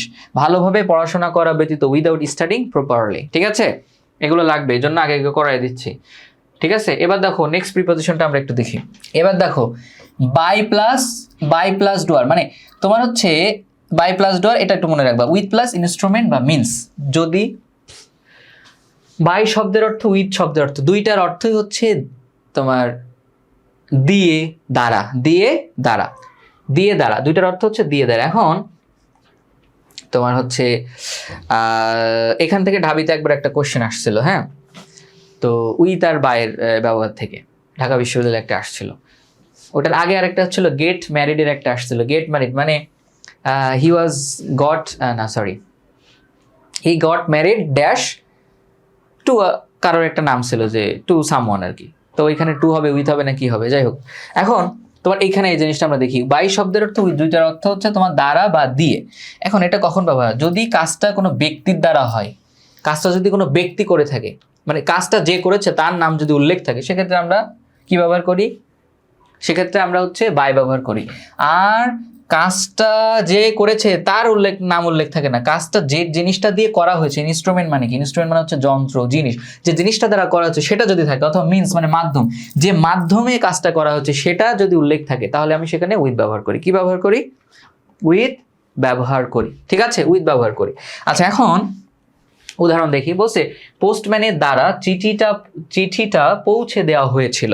আচ্ছা দেখো কার দ্বারা চিঠিটা পৌঁছে দেওয়া হয়েছিল, কার দ্বারা, পোস্টম্যান। তার মানে পোস্টম্যান কাজটা যে করেছে, এই পৌঁছে দেওয়ার কাজটা যে করেছে তার নাম কিন্তু এখানে উল্লেখ আছে। তাহলে আমরা ব্যবহার করব বাই দ্য পোস্টম্যান। কি ব্যবহার করব, বাই দ্য পোস্টম্যান। এটা কিন্তু প্যাসিভে আছে। যারা হচ্ছে এই তো কিছুদিন আগেই হচ্ছে, কিছুদিন আগে বলতে কি 26-27 দুইটা ব্যাচে হচ্ছে ট্রান্সফরমেশন অফ সেন্টেন্স পড়াইতেই আসি, শেষই হয় না। 5টা ক্লাস নেওয়া হয়ে গেছে, এরপরে এখনো শেষ হয় নাই। তো যারা এখানে পেইড ব্যাচের আসো 26-27, তোমাদের জানার কথা, তোমাদের কিন্তু প্যাসিভ অ্যাক্টিভ প্যাসিভ আমি পড়িয়েছি, অ্যাক্টিভ প্যাসিভ কিন্তু আমি পড়িয়েছি, তোমরা এটা সহজে ধরতে পারবা। এটা কিন্তু প্যাসিভ আছে, তো প্যাসিভ অনুযায়ী করলাম, দ্য লেটার ওয়াজ ডেলিভার্ড। প্যাসিভের নিয়ম তো মনে আছে তোমাদের, তাই না, কিভাবে করতে হয়, একটা নিয়মই শেখাইছি তোমাদের। তাহলে দ্য লেটার ওয়াজ ডেলিভার্ড, চিঠিটা পৌঁছে দেওয়া হয়েছিল বাই, এই যে বাই ইউজ করলাম দ্য পোস্টম্যান, কারণ এই পোস্টম্যান হচ্ছে এখানে ডুয়ার, সে এখানে পৌঁছে দেওয়ার কাজটা করেছে, ঠিক আছে কিনা, এই জন্য বাই দ্য পোস্টম্যান। আবার দেখো সে একটা কলম দিয়ে লিখলো, আচ্ছা এখন কথা হচ্ছে সে লিখেছে কি মাধ্যমে লিখেছে, কলম দিয়ে, এই যে দিয়ে অর্থে আমাদের উইথ বা বাই ব্যবহার করা হয়। এখন কি দ্বারা লিখেছে, কলম দ্বারা বা কলম দিয়ে লিখেছে। এখন এই কলম দ্বারা লিখেছে, কি লিখেছে, কার দ্বারা লেখা হচ্ছে সেইটা তো এখানে বলে নাই, এখানে বলা হচ্ছে যে কোন যন্ত্রটা, কোন ইনস্ট্রুমেন্ট ব্যবহার করে লেখা হচ্ছে সেটা এখানে উল্লেখ আছে। এজন্য আমরা ব্যবহার করব বাই পেন না উইথ পেন। যেমন হি রোট, সে লিখেছিল উইথ আ পেন, একটা কলম দিয়ে, সে একটা কলম দিয়ে লিখেছিল, শেষ। বুঝতে পারছো বাই আর উইথের যে ব্যবহারটা, এটা বুঝতে পারছো। আচ্ছা এখন এইটা হচ্ছে বাই আর উইথের ব্যবহার কোন ক্ষেত্রে, যখন কোন একটা জিনিস যখন, হ্যাঁ এখানে রিফাত বলছে যে এখানে কি you can win by practising, এটা হচ্ছে আলাদা অর্থে। প্র্যাকটিসিং বানানটা হবে PRACTSING, ওকে।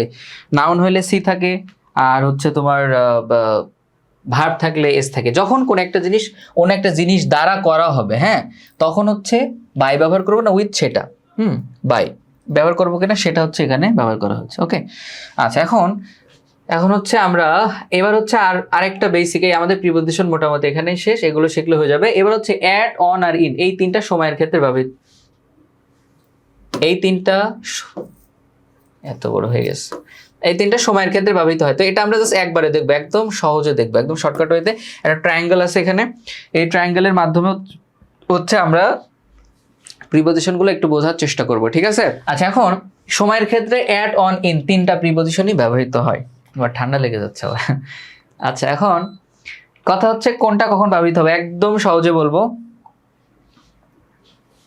ঠিক আছে। তো দেখো অ্যাট, এই যে ট্রায়াঙ্গেল যেটা আছে, এইখানে ট্রায়াঙ্গল তো বুঝো, এই ট্রায়াঙ্গেলে অ্যাডটা দেখো সব থেকে ছোট জায়গায় আছে না, সব থেকে ছোট জায়গায় আছে, তাহলে অ্যাডটা হচ্ছে দিনের সব থেকে ছোট সময়ের ক্ষেত্রে ব্যবহৃত হয়। সহজভাবে বললে দিনের নির্দিষ্ট সময়ের ক্ষেত্রে, একটা দিনের নির্দিষ্ট যে সময়গুলো আছে, হ্যাঁ, এই সময়ের ক্ষেত্রে আমরা হচ্ছে অ্যাড ব্যবহার করি। কি ব্যবহার করি? অ্যাড। যেমন 4 PM একটা দিনের একটা ছোট সময়, আবার নির্দিষ্ট সময় 4 মানে 4টা, তাহলে অ্যাট 4 PM। 11:30 11:30 এটা একটা নির্দিষ্ট সময়, তাহলে আবার হচ্ছে নুন, অ্যাট নুন দুপুরে। মিডনাইট মানে কি? মধ্যরাত। তো এটা হচ্ছে দিনের একটা ছোট সময়, মানে একটা দিনেরই একটা ছোট সময় হচ্ছে একটা দুপুর। দুপুর কত সময় থাকে? বিকাল, সকাল, ছোট ছোট সময় না সব? দিনের ছোট সময়ের ক্ষেত্রে আমরা এরকম তোমার হচ্ছে অ্যাড ব্যবহার করি, বা নির্দিষ্ট সময়ের ক্ষেত্রে আমরা অ্যাড ব্যবহার করি। কিন্তু এখানে একটা জিনিস আছে, তুমি আরো সহজভাবে মনে রাখতে পারো, সেটা হচ্ছে মানে ব্যতিক্রম আছে এখানে, সেটা হচ্ছে সকাল বিকাল সন্ধ্যা। সকাল বিকাল সন্ধ্যা, সকাল বিকাল সন্ধ্যা, এই তিনটার ক্ষেত্রে ব্যতিক্রম, সেটা হচ্ছে ইন ব্যবহার করা হয়। যেমন in the morning, in the afternoon, in the evening. In the morning, in the afternoon, in the evening. ঠিক আছে, এই তিনটা, বাকি সব ক্ষেত্রে অ্যাট। সকাল বিকাল সন্ধ্যার ক্ষেত্রে ইন, আর বাকি সব ক্ষেত্রে at 4 PM, at noon, at mid night. ঠিক আছে কিনা? এইটা আর কি। আচ্ছা, এরপর হচ্ছে অনটা দেখো আরেকটু বড় জায়গায় আছে, তার মানে হচ্ছে অনটা ব্যবহার হবে যখন আরেকটু বড় সময় বোঝাবে। যেমন হচ্ছে কি, যদি একটা দিন আর একটা তারিখ বোঝায়, মানে একটা কোনো দিন বোঝায়, কোন একটা শব্দ দ্বারা যদি একটা দিন বোঝায় অথবা একটা তারিখ বোঝায়, সেক্ষেত্রে হচ্ছে আমরা অন ব্যবহার করি। যেমন হচ্ছে সানডে, সানডে, স্যাটারডে, সানডে মানে কি? রবিবার। তো রবিবার হচ্ছে একটা দিন, তাহলে আমরা হচ্ছে এখানে ব্যবহার করবো অন সানডে। আবার দেখো জুলাই 15 মানে জুলাইয়ের 15 তারিখ। জুলাই 15 এটা একটা তারিখ না? জুলাই মাসের 15 তারিখ, একটা তারিখ বোঝাচ্ছে, তাহলে আমরা এখানে ব্যবহার করবো on July 15, on July 15। 1 December, হ্যাঁ, ঠিক আছে, এরকম। এবার দেখো আরেকটা জিনিস দেখো, এগুলো তো বুঝতে পারো। এখানে বলছে ইন্ডিপেন্ডেন্স ডে মানে স্বাধীনতা দিবস। আচ্ছা, এখন এখানে কি হবে? স্বাধীনতা দিবস কি একটা দিনে হয় না, একটা তারিখে হয় না? সেটা কি? 26শে মার্চ বাংলাদেশের স্বাধীনতা দিবস। তাহলে স্বাধীনতা দিবসটা হচ্ছে তোমার একটা দিন বোঝায়, স্বাধীনতা দিবসটা হচ্ছে একটা দিনেও হয়, এজন্য আমরা এখানে কি ব্যবহার করব? On independence day. ঠিক আছে। আচ্ছা, তোমাদের একটা প্র্যাকটিস দেবো, তোমরা করবা। আর এরপর হচ্ছে তোমার যদি মাস, বড় সময়, দেখো ইনটা হচ্ছে সব থেকে বড় সময়, বড় হচ্ছে বড় জায়গার ভিতরে রয়েছে। তো ইনটা হচ্ছে বড় সময়ের ক্ষেত্রে ব্যবহৃত হবে, যেমন মাস, ঋতু, বছর, দশক, শতাব্দী, দীর্ঘ সময়সীমা যদি বোঝায়, সেক্ষেত্রে হচ্ছে আমরা ইন ব্যবহার করি। যেমন in June, in November, in October, তাই না? ইন অগাস্ট, ইন এপ্রিল, তাই না? এরপর হচ্ছে সামার, উইন্টার, তারপর হচ্ছে অটম, স্প্রিং, তারপর হচ্ছে 2003 সালের ক্ষেত্রে 1750s, 60, এটা কি? এটা হচ্ছে 1600s। এরপর হচ্ছে তোমার in the past, in the future, এরকম আর কি। এখন এটা একটু প্র্যাকটিস করো। এখানে বলছে দেখো কি, দ্য রাইটার ওয়াজ দেয়ার। এটা অবশ্য তোমাদের মনে হয় যে তোমাদের ওই যে এইচএসসির আর কি, এইচএসসির কোনো বোর্ডে আসা দুইটা কোয়েশ্চেন, দ্য সিরিমানি ড্যাশ, আর এটা, এই দুইটা হচ্ছে তোমরা পারবা, নর্মালি এই দুইটা পারবা। আমি তোমাদের আমি বললাম যে হি এটা করবা সবাই, ওইটা সহজ আছে। হি gave me a gift dash my birthday, এটা করো, বার্থডে, এটা একটু করে ফেলো যে কি হবে। He gave me a gift, সে আমাকে একটা গিফট দিয়েছিল, ড্যাশ মাই বার্থডে, আমার জন্মদিনে। এখন এটা কি হবে? প্রিপজিশন একটু করে ফেলো সবাই। হ্যাঁ, রাকিব অন, তুবা অন, মাইমুনা, রিফাত, সালমা আবার ইন বলতেছে। ইন এটা কোনটার ইন সেটা কোথায় গেল কমেন্টগুলো আবার?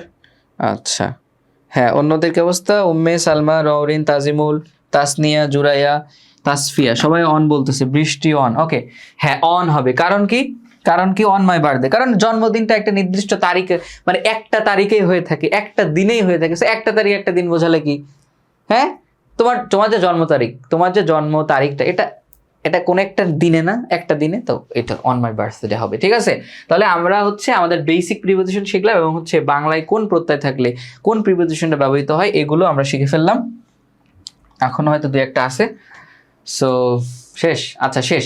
এখন এবার হচ্ছে প্রিপজিশনটা আগে শিখে ফেলার কারণ হচ্ছে আমরা যখন বাংলা ট্রান্সলেট করব, কোনো একটা বাংলাকে ইংরেজিতে ট্রান্সলেট করব, সেক্ষেত্রে হচ্ছে আমাদের এটা লাগবে।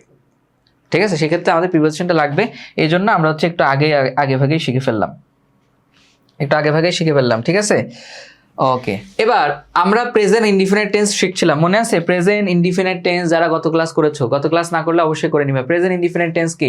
কোনো কাজ বর্তমানে সাধারণভাবে হয় বা হয়ে থাকে, প্রেজেন্ট ইনডিফিনিট টেন্স। সে ভাত খায়, আমি স্কুলে যাই, হ্যাঁ, আমার বাবা অফিসে যায়, আম্মু প্রতিদিন সকালে কোরআন তেলাওয়াত করে, হ্যাঁ, তারপরে হচ্ছে আর কি বলা যায়, আমি প্রতিদিন হচ্ছে নদীতে মাছ ধরি, রিলেটেড যা আছে সব হচ্ছে প্রেজেন্ট ইনডিফিনিট টেন্স। কোন টেন্স? Present indefinite tense. কোনো কাজ সাধারণভাবে বর্তমান কালে হয়, এবং কোনটা কোন টেন্সে আছে বাংলা দেখে কিভাবে চিনবে এটাও কিন্তু গত ক্লাসে শেখানো হয়েছে। যাক, আমরা ওইদিকে না যাই, ওদিকে গেলে আবার সময় লেগে যাবে, কারণ ওটা গত ক্লাসে পড়ানো শেষ। এবার তুমি দেখো প্রেজেন্ট ইনডিফিনিট টেন্সের আরো কিছু রূপ আছে, সেই রূপগুলো আমি একটু দেখবো, যেমন কি সেগুলো কি, যেমন আমরা জানি কি যে আমরা গত ক্লাসে বলেছি বাংলা মানে ভার্ব জিনিসটা একদম বাংলা বাক্যের শেষে থাকবে, মানে ক্রিয়া যেটাকে বাংলায় বলে, ক্রিয়া বা ভার্ব জিনিসটা হচ্ছে বাংলা বাক্যের শেষে থাকবে। কিন্তু কিছু কিছু ক্ষেত্রে তুমি দেখবা যে হচ্ছে বাংলা বাক্যের শেষে তোমার কোনো ভার্ব নেই, ক্রিয়া নেই, তো না থাকলে ওটা মনে করবা প্রেজেন্ট ইনডিফিনিট টেন্স। এখন ক্রিয়া নেই অবশ্যই আছে, সেটা লুকানো আছে, কি আছে? উজ্জ আছে, কি আছে? উজ্জ আছে, বুঝতে পারছো? তাহলে যেমন এখানে বলছে আমি অসুস্থ, আচ্ছা এই বাক্যে কোনো শেষে কোনো ক্রিয়া, কোনো ভার্ব আছে? নাই, তার মানে এটা প্রেজেন্ট ইনডিফিনিট টেন্স। কোন টেন্স? Present indefinite tense. তার মানে এখানে আমার ক্রিয়াটা উজ্জ আছে। কোথায়? এই যে আমি, মূলত এটা এরকম ছিল, আমি হই অসুস্থ, এই যে হই ক্রিয়াটা এখানে উজ্জ আছে। আমি অসুস্থ মানে কি? সে একজন ছাত্র, মানে কি? সে হয় একজন ছাত্র, তাই না? হয়টা উজ্জ আছে। তাহলে আমি অসুস্থ, এটার ইংরেজি কি হবে? ইংরেজি হচ্ছে আমি ইংরেজি হচ্ছে হই, হওয়া, হওয়া ইংরেজি কি? যে বি এর ভিতরে এম ইজ আর, মানে কি? হওয়া। হওয়া না? মানে হওয়া। তাহলে আমার এখানে হচ্ছে এম ইজ অথবা আর, যে কোনো একটা নিতে হবে। এখন এর পরে সবসময় হয় এম, কি হয়? এম। তাহলে আমি হই সিক, আমি হই অসুস্থ, আমি হই কি? অসুস্থ, ঠিক আছে? এই আর কি। এরপরে দেখো, এরপরে হচ্ছে তোমার সে অলস, কি? সে অলস, তার মানে কি? এই বাক্যে আমার নর্মালি শেষে কোনো ক্রিয়া আমি দেখতে পাচ্ছি না, তার মানে এটা প্রেজেন্ট ইনডিফিনিট টেন্স। এটা কোন টেন্স? Present indefinite tense. এখন ক্রিয়াটা উজ্জ আছে, কি? সে হয় অলস। হওয়া ইংরেজি কি? অ্যামিজার। তাহলে আমি দিলাম হি ইজ হলো এখানে, কারণ দেখো একটা সহজভাবে একটা জিনিস মনে রাখি, কোথায় ইজ হয়, কোথায় ওয়াজ হয়, কোথায় ভার্বের সাথে এস যুক্ত হয়, কোথায় ডাজ হয়, হ্যাজ হয়, এইটাতে আমাদের একটা সমস্যা থাকে। তো এটার একটাই নিয়ম বলে দেবো, এটা দিয়ে তুমি সব জায়গায় ইউজ করতে পারবা। সেটা কি? দেখো ধরো তোমার পাস্ট কন্টিনিউয়াস টেন্সে ওয়াজ আর ব্যবহৃত হয়, আর প্রেজেন্ট পারফেক্ট টেন্সে হ্যাভ হ্যাজ ব্যবহৃত হয়। আমরা এখানে শিখবো সবগুলো, হ্যাঁ। তারপর হচ্ছে প্রেজেন্ট ইনডিফিনিট টেন্সে তোমার অক্সিলারি ভার্ব হিসেবে ডাজ বসে। তো যাই হোক, তুমি ধরো ডাজ, ইজ, হ্যাঁ, তারপর হচ্ছে ওয়াজ, হ্যাজ, এই যে সকল ভার্বের শেষে এস আছে, কি আছে? এস, ডাজ, এস আছে। ভার্বের শেষে এস থাকা মানে এই ভার্বগুলো তখনই বসবে যখন সাবজেক্ট হবে থার্ড পারসন সিঙ্গুলার নাম্বার। মনে থাকবে থার্ড পারসন নাম্বার কি, পারসন কি, গত ক্লাসে একবার বলে দিয়েছিলাম। এটা একেবারে বেসিক জিনিস, এত বিস্তারিত বলার কিছু নাই। সো ডাজ এটা কখন বসবে? যখন আমার সাবজেক্ট হবে third person singular number. Is, was, has সবগুলো ভার্বের শেষে এস আছে। তাহলে এই সকল ভার্বগুলো আমার তখনই বসবে যখন সাবজেক্ট হবে থার্ড পারসন ও সিঙ্গুলার নাম্বার, কি? Singular number. তাহলে এখন এই যে হি কে, এটা হচ্ছে থার্ড পারসন, কোন নাম্বার? সিঙ্গুলার কি? হি মানে সে একজনকে বোঝাচ্ছে, সিঙ্গুলার মানে সে সিঙ্গেল। তাহলে এই জন্য আমি ইজ দিলাম, হি ইজ অলস লেজি। শেষ। এইভাবে করতে হবে, হ্যাঁ। তুমি লোভী, তার মানে কি? You are greedy. এখন তাহলে এটা কোন tense? You are greedy present indefinite tense, এটাও প্রেজেন্ট ইনডিফিনিট টেন্স, সব কিন্তু প্রেজেন্ট ইনডিফিনিট টেন্স, ঠিক আছে? Present indefinite tense. এখন তুমি আমাকে বলতে পারো যে ভাই ইজ আর এগুলো তো সব অক্সিলারি ভার্ব না, এম ইজ আর যতগুলো পৃথিবীতে যত অক্সিলারি, মানে সবগুলো না, তোমার হচ্ছে বি ভার্ব আর হ্যাজ ভার্ব। বি ভার্ব মানে কি? Am is are was were, তাই না? Be being been. এরপর হচ্ছে তাহলে am is are was were, তারপরে হ্যাভ হ্যাজ, এগুলো তো অক্সিলারি ভার্ব হিসেবে আমরা জানি। এগুলো আবার মেইন ভার্ব হিসেবে ব্যবহৃত হতে পারে, যেমন এই সমস্ত বাক্যে ইজ হচ্ছে একটা মেইন ভার্ব, আর এটাও হচ্ছে একটা মেইন ভার্ব। কারণ তুমি যদি ইজ উঠায় দাও, আর উঠায় দাও, এই বাক্যে কোনো অর্থ হবে না। হি লেজি, ভার্ব কই? দে স্টুডেন্ট, হইলো? কোনো হয় নাই। তার মানে ইজ আর এগুলো হচ্ছে এখানে মেইন ভার্ব, ঠিক আছে? অক্সিলারি ভার্ব না। অক্সিলারি ভার্ব কখন হবে? যখন এই বাক্যে আরেকটা ভার্ব থাকবে, যেমন he is doing his homework. এই যে হি ইজ এর পর ডুইং আছে, এখানে ডু মেইন ভার্ব আছে, বুঝতে পারছো? হ্যাঁ মনে আছে, এই তো গুড, মনে আছে, মনে থাকলে অবশ্যই অনেক ভালো, মনে থাকতে হবে যে এইগুলো তোমার পড়ার দরকার নেই, সহজভাবে বলে দিচ্ছে। আয়ের পরে এম হয়, ইজ মানে ইজ কখন হবে, যেসব ভার্বের শেষে এস থাকে, যেমন সাবজেক্ট হচ্ছে থার্ড পারসন সিঙ্গুলার নাম্বার। আর কখন হবে ইউ, আর কখন হবে ইউ, আর যদি সাবজেক্টটা তোমার প্লুরাল হয় তাহলে আর হবে। ইউ এর পরে সবসময় আর হয়, ইউ এর পরে সবসময় ওয়ার হয়, মানে ইউ জিনিসটা সবসময় প্লুরাল ভার্ব নাই। ইউ জিনিসটা কি নাই, ইউ জিনিসটা সবসময় প্লুরাল ভার্ব নাই। ইউ এর পরে আর হয়, ইউ এর পরে হ্যাভ হয়, হ্যাভও কিন্তু প্লুরাল ভার্ব, তারপরে ওয়ার হয়, এই আর কি। তো ইউ আর হচ্ছে প্লুরাল যত হচ্ছে তোমার নাউন আছে, সাবজেক্ট আছে, এটার ক্ষেত্রে আর ব্যবহৃত হবে। ঠিক আছে কিনা? ঠিক আছে।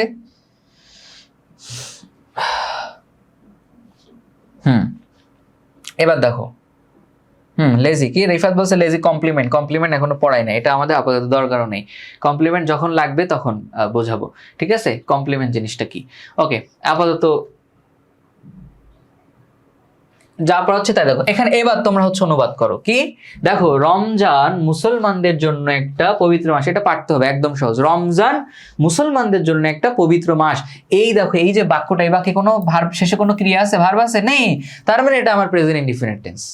প্রেজেন্ট ইনডিফিনিট টেন্স তার মানে এখানে আমার মেইন ভার্ব হবে অ্যামিজার। কি হবে? অ্যামিজার, অ্যামিজার, তাই না? অ্যামিজার হবে মেইন ভার্ব, কারণ এখানে তোমার ক্রিয়াটা আছে সেটা উজ্জ্বল। যে রমজান মুসলমানদের জন্য পবিত্র মাস মানে হচ্ছে রমজান হয়, হয়, এই যে হয় ক্রিয়াটা এখানে উজ্জ্বল আছে, যে রমজান হয় মুসলমানদের জন্য একটা পবিত্র মাস। এখন কিন্তু রমজান মাস, তো তোমরা করে ফেলো। রমজান হয় পবিত্র, এখানে সাবজেক্ট কি, বাংলা বাক্যের শুরুতে সাবজেক্ট থাকে, সো রমজান হচ্ছে এখানে সাবজেক্ট, রামাদান আমি দিলাম, রমাদান, রমাদান। এবার হয়, এই যে হয় ইজ, ইজ, ইজ কেন হলো? কারণ subject third person singular number, Ramadan is. এবার তুমি কোশ্চেন করো, রমাদান অবজেক্ট লাগবে না, সাবজেক্ট ভার্ব অবজেক্ট, অবজেক্ট। তুমি অবজেক্ট পাওয়া যায় কি, কাকে, কাদেরকে দ্বারা কোশ্চেন করলে। তুমি কোশ্চেন করো যে রমজান কি, রমজান কি এর উত্তরে কি আসে? একটা পবিত্র মাস, একটা পবিত্র মাস, এটা হচ্ছে ধরো আমার এখানে অবজেক্ট। তাহলে আমি এখন এটা বসাবো, সাবজেক্ট বসালাম, ভার্ব বসালাম, অবজেক্ট, মানে প্রেজেন্ট ইনডিফিনিট টেন্সের গঠন প্রণালী কি, সাবজেক্ট V1 অবজেক্ট, তাই না? তাহলে সাবজেক্ট বসালাম, ভার্ব বসালাম, অবজেক্ট লাগবে, একটি পবিত্র মাস, তার মানে হচ্ছে রমাদান ইজ এ, একটি পবিত্র। পবিত্র ইংরেজি কি? হোলি ব্যবহার করতে পারো, সেক্রেড ব্যবহার করতে পারো। আমি সেক্রেড, SACRED, সেক্রেড মানেও পবিত্র, হোলি মানে পবিত্র। তো Ramadan is a SACRED, sacred month, এই যে মান্থ মানে হচ্ছে মাস, মাস। Ramadan is a sacred, MON বাদ গেছে, হ্যাঁ, MONT মান্থ, টাইপো। আচ্ছা, Ramadan is a sacred month. এইবার আমার সাবজেক্ট ভার্ব অবজেক্ট শেষ হয়ে গেছে, তাহলে আমার আর বাদ আছে কি? আমার বাদ আছে হচ্ছে মুসলমানদের জন্য। এখন এটা তো সহজ, জন্য প্রিপজিশন, তাহলে এটা আমার আগে বসায় ফেলতে হবে ফর। জন্য ইংরেজি কি? ফর, শিখে আসলাম একটু। ফর মুসলমানদের, তার মানে for Muslims, for Muslims, Muslims, for Muslim, মানে Ramadan is a sacred month for Muslims, মুসলমানদের জন্য রমাদান হচ্ছে একটা পবিত্র মাস। ঠিক আছে, পারা যাবে?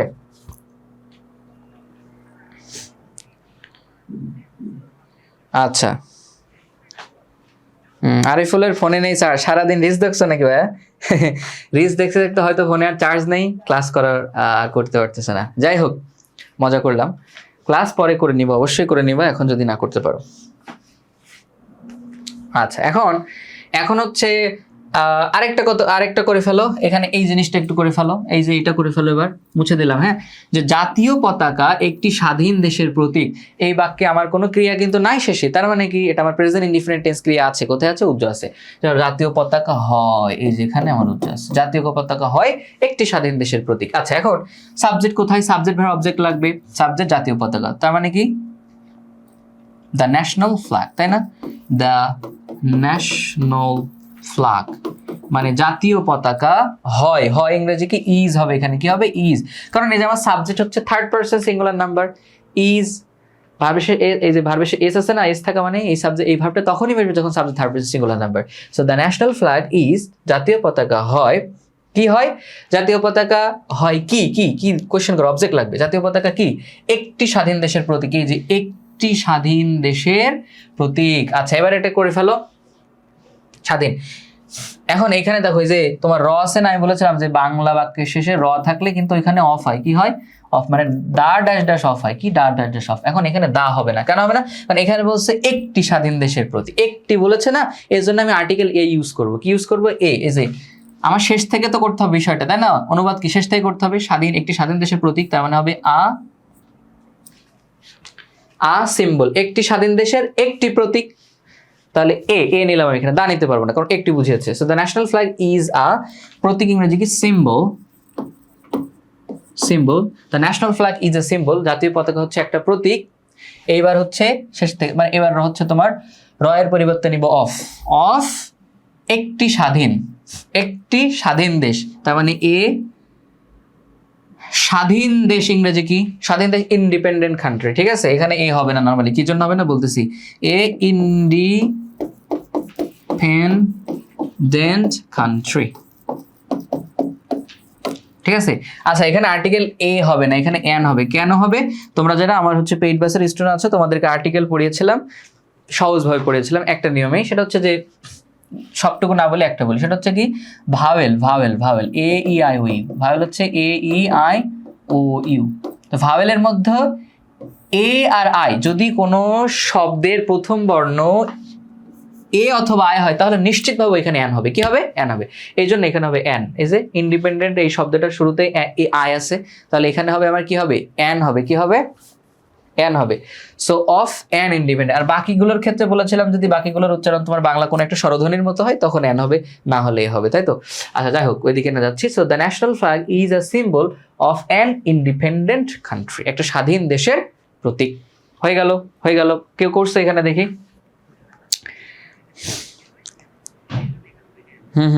তাজরিন, সোমাইয়া, সইমা তাসনিম, আরবিতে নাম লিখছো সইমা তাসনিম। আচ্ছা, তাসনিম মানে মৃদু বাতাস, সইমা মানে হচ্ছে যে চুপচাপ থাকে সবসময়, তাই না?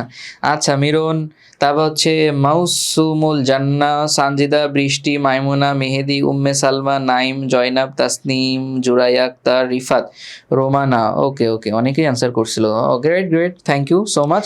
প্রতীক একটা না, দেশ একটি, প্রতীকও একটা, কিন্তু এখানে আমি বাংলায় নাই, তাই আর কি। স্বাধীন একটা পতাকা, একটা দেশের একটা প্রতীক না অনেকগুলো প্রতীক? একটা পতাকা তো অনেকগুলো প্রতীক হইতে পারে না, একটা প্রতীকই হয়, তাই না? বুঝতে পারছো? এই জন্য আর কি জাতীয় পতাকা হচ্ছে একটি স্বাধীন দেশের প্রতীক, মানে কি একটি স্বাধীন দেশের একটা প্রতীক। একটা জিনিস তো অনেকগুলো প্রতীক হইতে পারে না, একটা প্রতীকে হয়। বুঝতে পারছো? ফারিন না কে জানি বলছিল আর কি। হ্যাঁ, okay, thank you so much, answer করছো। ওকে। আর তোমরা এখানে 26-27 যারা আছো, তোমরা চাইলে হচ্ছে আমাদের পেইড ব্যাচে ভর্তি হইতে পারো। হ্যাঁ, আমাদের ইংলিশ কোর্স আছে, বাংলা কোর্স আছে, আইসিটি কোর্স আছে, ইংলিশ ইনস্ট্রাক্টর হচ্ছে আমি। তো তোমরা হচ্ছে ভর্তি হইতে পারো যদি প্রত্যেকটা প্যাসেজ, ওয়ার্ড ভেঙে গ্রামার ভেঙে শিখতে চাও। হ্যাঁ, অ্যাডমিশনের বিষয়গুলো এখন থেকে গুছায় নিতে চাও, সেক্ষেত্রে হচ্ছে তুমি ইংলিশ কোর্সে ভর্তি হইতে পারো, বাংলা কোর্সে ভর্তি হইতে পারো, আইসিটি কোর্সে ভর্তি হইতে পারো। আলাদাভাবে ভর্তির সুযোগ আছে, আবার তুমি চাইলে একসাথে ইবিআই 3টাতে ভর্তি হইতে পারো। 3টাতে একসাথে ভর্তি হলে সম্ভবত 1400 টাকা পড়বে। ওকে, আর শুধু ইংলিশে ভর্তি হলে 1100 টাকা, ইংলিশ ফার্স্ট এবং সেকেন্ড। এবং হচ্ছে প্রত্যেকটা জিনিস যদি তুমি খুঁটিনাটি শিখতে চাও তাহলে ভর্তি হইতে পারো, ঠিক আছে? ওকে, যারা আছো তাদের জন্য বললাম আর কি, যদি কেউ ভর্তি হইতে চাও। আচ্ছা, এখন বাকিগুলো আমি আর করাবো না, বাকিগুলো নিজেরা করে ফেলবা। কি করে ফেলবা? কারণ সব করাইতে গেলে আমি আর সামনে আগাইতে পারবো না বেশি দূর, ঠিক আছে? তো বাকিগুলো হচ্ছে নিজেরা করে ফেলবা। এইগুলো সব তোমাদের প্র্যাকটিস, এগুলো কি সব তোমাদের প্র্যাকটিস। এখানে হচ্ছে তোমার কি দেওয়া আছে, নিয়ম তো আমি পড়াই দিছি, এখানে তোমার অ্যান্সারটা দেওয়া আছে। তোমরা এগুলো কি করবা জানো? তোমাদের তো ফ্রি হ্যান্ডরাইটিং গ্রুপ আছে না? তোমরা এটা তোমাদের কাজ, এগুলো এটা হচ্ছে তোমরা প্র্যাকটিস করবা, এগুলো খাতায় লিখবা, লিখে ছবি তুলে গ্রুপে পোস্ট করে দিবে, আমি দেখবো তো তোমাদেরগুলো। ফ্রি হ্যান্ডরাইটিং এর যে গ্রুপ আছে এখানে পোস্ট করবা, ঠিক আছে? আর আমি তোমাদের কিন্তু সামনে থেকে প্রতিদিন বাক্য দিব, বাক্য দিব, ভোকাবুলারি প্রতিদিন দিচ্ছি, ভোকাবুলারিগুলো শিখো, একাডেমিক, অ্যাডমিশন, ঠিক আছে, চাকরির পরীক্ষার ক্ষেত্রে, তারপর হচ্ছে তোমার স্পোকেন ইংলিশের ক্ষেত্রে, রিটেন ইংলিশের ক্ষেত্রে, সব ক্ষেত্রে কাজে লাগবে। আর আমি কিন্তু ভোকাবুলারি এমন না কোন একটা বই থেকে পরপর তুলে দিই, এরকম না। আমি বেছে তারপরে ভোকাবুলারিগুলো দিই, যেগুলো কাজে লাগবে, যেগুলো দরকার আছে সেগুলো আমি দিই। তুমি দেখবা আমার ওইগুলো পড়লে তোমরা বুঝতে পারবে। আমি ভোকাবুলারি এমন না কপি মেরে দিয়ে দিই, নিচ থেকে সুন্দর করে কোনটা দেওয়া যায় ভেবে তারপরে দিই, ঠিক আছে? এই জন্য একটু আমি কষ্ট করে তোমাদের জন্য প্রতিদিন ভোকাবুলারি দিচ্ছি, অথচ তোমরা 1-2 মিনিট পড়ার একটু সুযোগ পাচ্ছ না, একটা বাক্য তৈরি করার টাইম পাচ্ছ না। তাহলে মানে এইভাবে আসলে হয় না, ঠিক আছে কিনা? এইভাবে আসলে তুমি ইংরেজি শিখতে পারবে না, সময় দিতে হবে। কি দিতে হবে? সময় দিতে হবে। আচ্ছা, এবার গেল। এবার হচ্ছে আমরা আরেকটা জিনিস দেখি, আরেকটা জিনিস দেখো, বাংলায় কোনো বাক্যের শেষে যদি আছে ক্রিয়া থাকে, কি থাকে আছে, তাহলে ওটাও হচ্ছে তোমার প্রেজেন্ট ইনডিফারেন্ট টেন্স। বাংলা বাক্যের শেষে আছে ক্রিয়া থাকলে সেটা হচ্ছে প্রেজেন্ট ইনডিফারেন্ট টেন্স। এখন আছে ক্রিয়াটা দুই ধরনের অর্থ প্রকাশ করে, একটা হচ্ছে মালিকানা বা অধিকারী, মানে কারোর কোন একটা জিনিস আছে, মানে কেউ কোন একটা জিনিসের মালিক, এরকম অর্থ দেয়। আবার কোথাও কোনো কিছু আছে এরকম অর্থ দেয়, কি দেয়, এরকম অর্থ দেয়। তাহলে আমরা দুইটা একটু দেখি। প্রথম অর্থ, বাংলা বাক্যের শেষে দেখো সব আছে আছে আছে আছে। এখন প্রথম অর্থ কি, মালিকানা বোঝালে। পরে দেখো আমরা বলছি আমার একটা বই আছে, তার মানে এই বইটার মালিক কে, আমি, তার মানে বইটা এখানে মালিকানা বোঝাচ্ছে আর কি, মালিকানা বোঝাচ্ছে। আবার হানজালার একটা গাড়ি আছে, তাহলে এখানে গাড়ির মালিকটাকে, গাড়িটা কার আছে, হানজালার আছে, হানজালা হচ্ছে এখানে গাড়ির মালিক। তাহলে এখানে কিন্তু তোমার মালিকানা বোঝাচ্ছে, কি বোঝাচ্ছে, বাংলা বাক্যে শেষ কি আছে ক্রিয়া আছে, প্রথমত প্রেজেন্ট ইনডিফারেন্ট টেন্স, এবং মালিকানা বোঝাবে। যখন মালিকানা বোঝাবে তখন তুমি মেইন ভার্ব হিসেবে হ্যাভ হ্যাজ ইউজ করবা। কি ইউজ করবা, হ্যাভ হ্যাজ ইউজ করবা। হ্যাভ হ্যাজটা হবে তখন মেইন ভার্ব। এবার দেখো, যেমন আমি বলতেছে কি আমাদের একটা বাড়ি আছে, আমাদের মানে কি উই, আর আছে যেহেতু আছে, আবার মালিকানা বলেছে তাই হ্যাভ, উই হ্যাভ খাও। আচ্ছা এবার দেখো হানজালার একটা গাড়ি আছে, তাহলে আমি লিখতাম হানজালা, মালিকানা বোঝাচ্ছে আছে আছে, তাহলে হ্যাজ কথা হচ্ছে হ্যাজ কেন হলো আগে বলে দিয়েছি কিন্তু। ইজ, অজ, হ্যাজ, যে সকল ভার্বের শেষে এস আছে, এস কখন বসে, যখন সাবজেক্ট হয় থার্ড পারসন সিঙ্গুলার নাম্বার। তাহলে হ্যাজটা কখন হবে, যখন সাবজেক্ট আমার থার্ড পারসন সিঙ্গুলার নাম্বার হয়, বাকি ক্ষেত্রে হ্যাভ হবে। হানজালা থার্ড পারসন, সে সিঙ্গেল না মিঙ্গেল, সে সিঙ্গেল, ঠিক আছে, এই জন্য হানজালা হ্যাজ এ কার, এখানে হ্যাজ হয়েছে, ঠিক আছে। সেটা হচ্ছে কোথাও কোনো কিছু আছে বোঝালে। দ্বিতীয় মিনিং যেটা, হ্যাঁ দ্বিতীয় মিনিংটা কি, দ্বিতীয় মিনিংটা হচ্ছে এখানে একটা প্র্যাকটিস করার ছুটি দিয়ে দিব। হ্যাঁ দেখো, কোথাও বাংলা বাক্যে আছে আছে, কিন্তু এখানে মালিকানা বোঝাচ্ছে না, এখানে কোথাও কোনো একটা জিনিস আছে এটা বোঝাচ্ছে। যেমন বাগানে একটা বিড়াল আছে, তার মানে কোথাও একটা জিনিস আছে, কি কোথায় আছে, বাগানে আছে, কি আছে, একটা বিড়াল আছে, তাই না? তো কোথাও, এখানে মালিকানা বোঝাচ্ছে না। আচ্ছা, আবার আমাদের গ্রামে একটা বাজার আছে, যে কোথাও কোনো একটা জিনিস আছে, কোথায় আছে, আমাদের গ্রামে আছে, কি আছে, যে একটা বাজার আছে, যে কোথাও কোনো একটা জিনিস আছে। তো এরকম কোথাও যদি কোনো জিনিস আছে এরকমটা বোঝায়, সেক্ষেত্রে আমরা দেয়ার ইজ আর ব্যবহার করব প্রেজেন্ট টেন্সের ক্ষেত্রে। প্রেজেন্ট টেন্সের ক্ষেত্রে, পাস্ট টেন্সের ক্ষেত্রে ব্যবহার করব অজ ওয়্যার, দেয়ার অজ দেয়ার ওয়্যার ব্যবহার করব, ঠিক আছে। দেয়ার ইজ, এবার দেখো যেমন তোমার এখানে একটা জিনিস তুমি দেখো, কি বলতেছে, যে পার্কে অনেক মানুষ আছে, পার্কে অনেক মানুষ আছে, তাহলে আমি নিব প্রথমে নিব আছে, তার মানে বর্তমান বোঝাচ্ছে। তাহলে হচ্ছে তোমার হবে যে কি হবে, প্রথমে আমি নিব দেয়ার ইজ নাকি আর, কোনটা নিব, কথা হচ্ছে কোনটা। মনে করো যে জিনিসটা আছে ওইটা যদি সিঙ্গুলার হয় তাহলে নিব ইজ, যদি প্লুরাল হয় তাহলে নিব আর। আচ্ছা বলছে পার্কে, কইছে পার্কে অনেক মানুষ আছে, পার্কে কারা আছে, কি আছে, অনেক মানুষ, তাহলে এটা তো প্লুরাল না, এই জন্য আমি নিব দেয়ার আর। কি আছে, অনেক মানুষ, এই যে মেনি পিপল। এবার যেখানে আছে ওই জিনিসটা শেষে বসবে, যে at the park, there are many people at the park, পার্কে অনেক মানুষ আছে, ওকে। আচ্ছা এখন এবার বলতেছে তোমার ক্লাসে আমাদের গ্রামে একটি বাজার আছে, এটা করি, আমাদের গ্রামে একটি বাজার আছে, আমাদের গ্রামে একটি বাজার আছে। আচ্ছা তো কি হবে, প্রথমে দেয়ার নিলাম, কি কোন জিনিসটা আছে, একটি বাজার, এখন এটা তো সিঙ্গুলারের জন্য দেয়ার ইজ এ মার্কেট, যে জিনিসটা আছে, দেয়ার ইজ এ মার্কেট, কোথায় আছে, আমাদের গ্রামে, ইন আওয়ার ভিলেজ, আমাদের গ্রামে একটা বাজার আছে, শেষ। এটা আশা করি বুঝতে পারছো। এবার হচ্ছে হোমওয়ার্ক করো, হোমওয়ার্ক করো। আচ্ছা ওটা অন্য কিছু বলতেছো তো, এটা দেখো বাংলাদেশে অনেক প্রাকৃতিক সম্পদ রয়েছে, এটা ইংলিশ করো তোমরা, দেখি পারো কিনা। রিফাত ভাই পিডিএফ কোথায় পাবো, পিডিএফ হচ্ছে বলে দিয়েছে ওয়েবসাইটে পাবো, ওয়েবসাইটে এনরোল করে নিতে হবে। দেখো পিডিএফ হচ্ছে ওয়েবসাইটে পাবা, তোমাদেরকে আগে বলেছি যে তোমরা আমাদের না পাইলে, লিঙ্ক না পাইলে আমাদের সিআরডিএমের হোয়াটসঅ্যাপ নাম্বারে নক দিবা। অবশ্যই তোমাদেরকে দুইটা লিঙ্ক দেওয়া হয়েছে, যদি নক দিয়ে থাকো, না দিলে নক দিবা।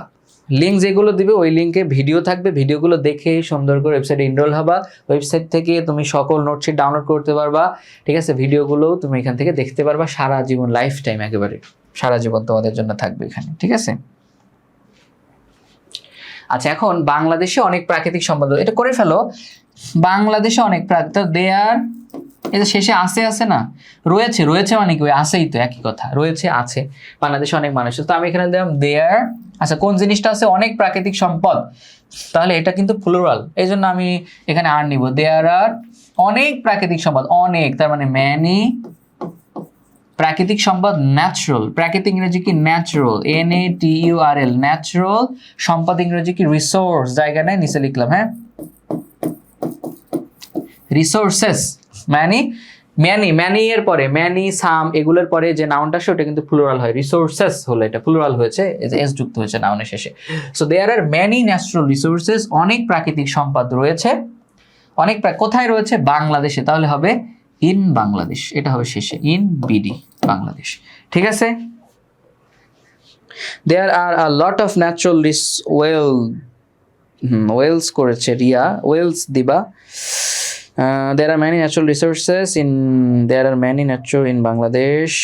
Shinu, Romana, Munni, Ria, Sumaya, Sanjida, Niha.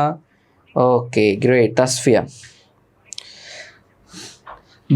আচ্ছা, তাসফিয়া করছে বাংলাদেশ হ্যাজ ম্যানি ন্যাচারাল। আমি তো বলি নাই বাংলাদেশের অনেক প্রাকৃতিক সম্পদ রয়েছে। বাংলাদেশের অনেক প্রাকৃতিক সম্পদ রয়েছে বলেছে না, আমি বলেছি বাংলাদেশে অনেক প্রাকৃতিক সম্পদ রয়েছে। কোনটা? দুইটা কিন্তু পার্থক্য আছে। একটা হচ্ছে বাংলাদেশের আছে, বাংলাদেশের হলে তখন Bangladesh has many natural resources, আর যখন বলবো বাংলাদেশে অনেক প্রাকৃতিক সম্পদ রয়েছে তখন হবে there are many natural resources in Bangladesh. ঠিক আছে Tasfia? Imin Howlader, okay, thank you so much. এই তো হচ্ছে, তোমাদের পারবা, সমস্যা নাই। এখন হচ্ছে তাহলে আমরা মোটামুটি প্রেজেন্ট ইনডিফিনিট টেন্সের আরেকটু বাকি ছিল, পড়াই দেবো এটা। এরপরে আমাদের প্রেজেন্ট কন্টিনিউয়াস টেন্স আর কি পড়াই দিই, সমস্যা আছে? 2 মিনিট লাগবে, দেখো একটু করে ফেলো। প্রেজেন্ট ইনডিফিনিট টেন্সটা শেষ করে দিই। নেগেটিভ এতক্ষণ আমরা যে করলাম পজিটিভ সব হচ্ছে অ্যাফার্মেটিভ সেন্টেন্স আর কি। এখন যদি নেগেটিভ হয় সেক্ষেত্রে কি করব? নট যুক্ত করতে হবে। আচ্ছা, নট এই জিনিসটা মনে রাখবা, নট কার সাথে যুক্ত করতে হয় সবসময়?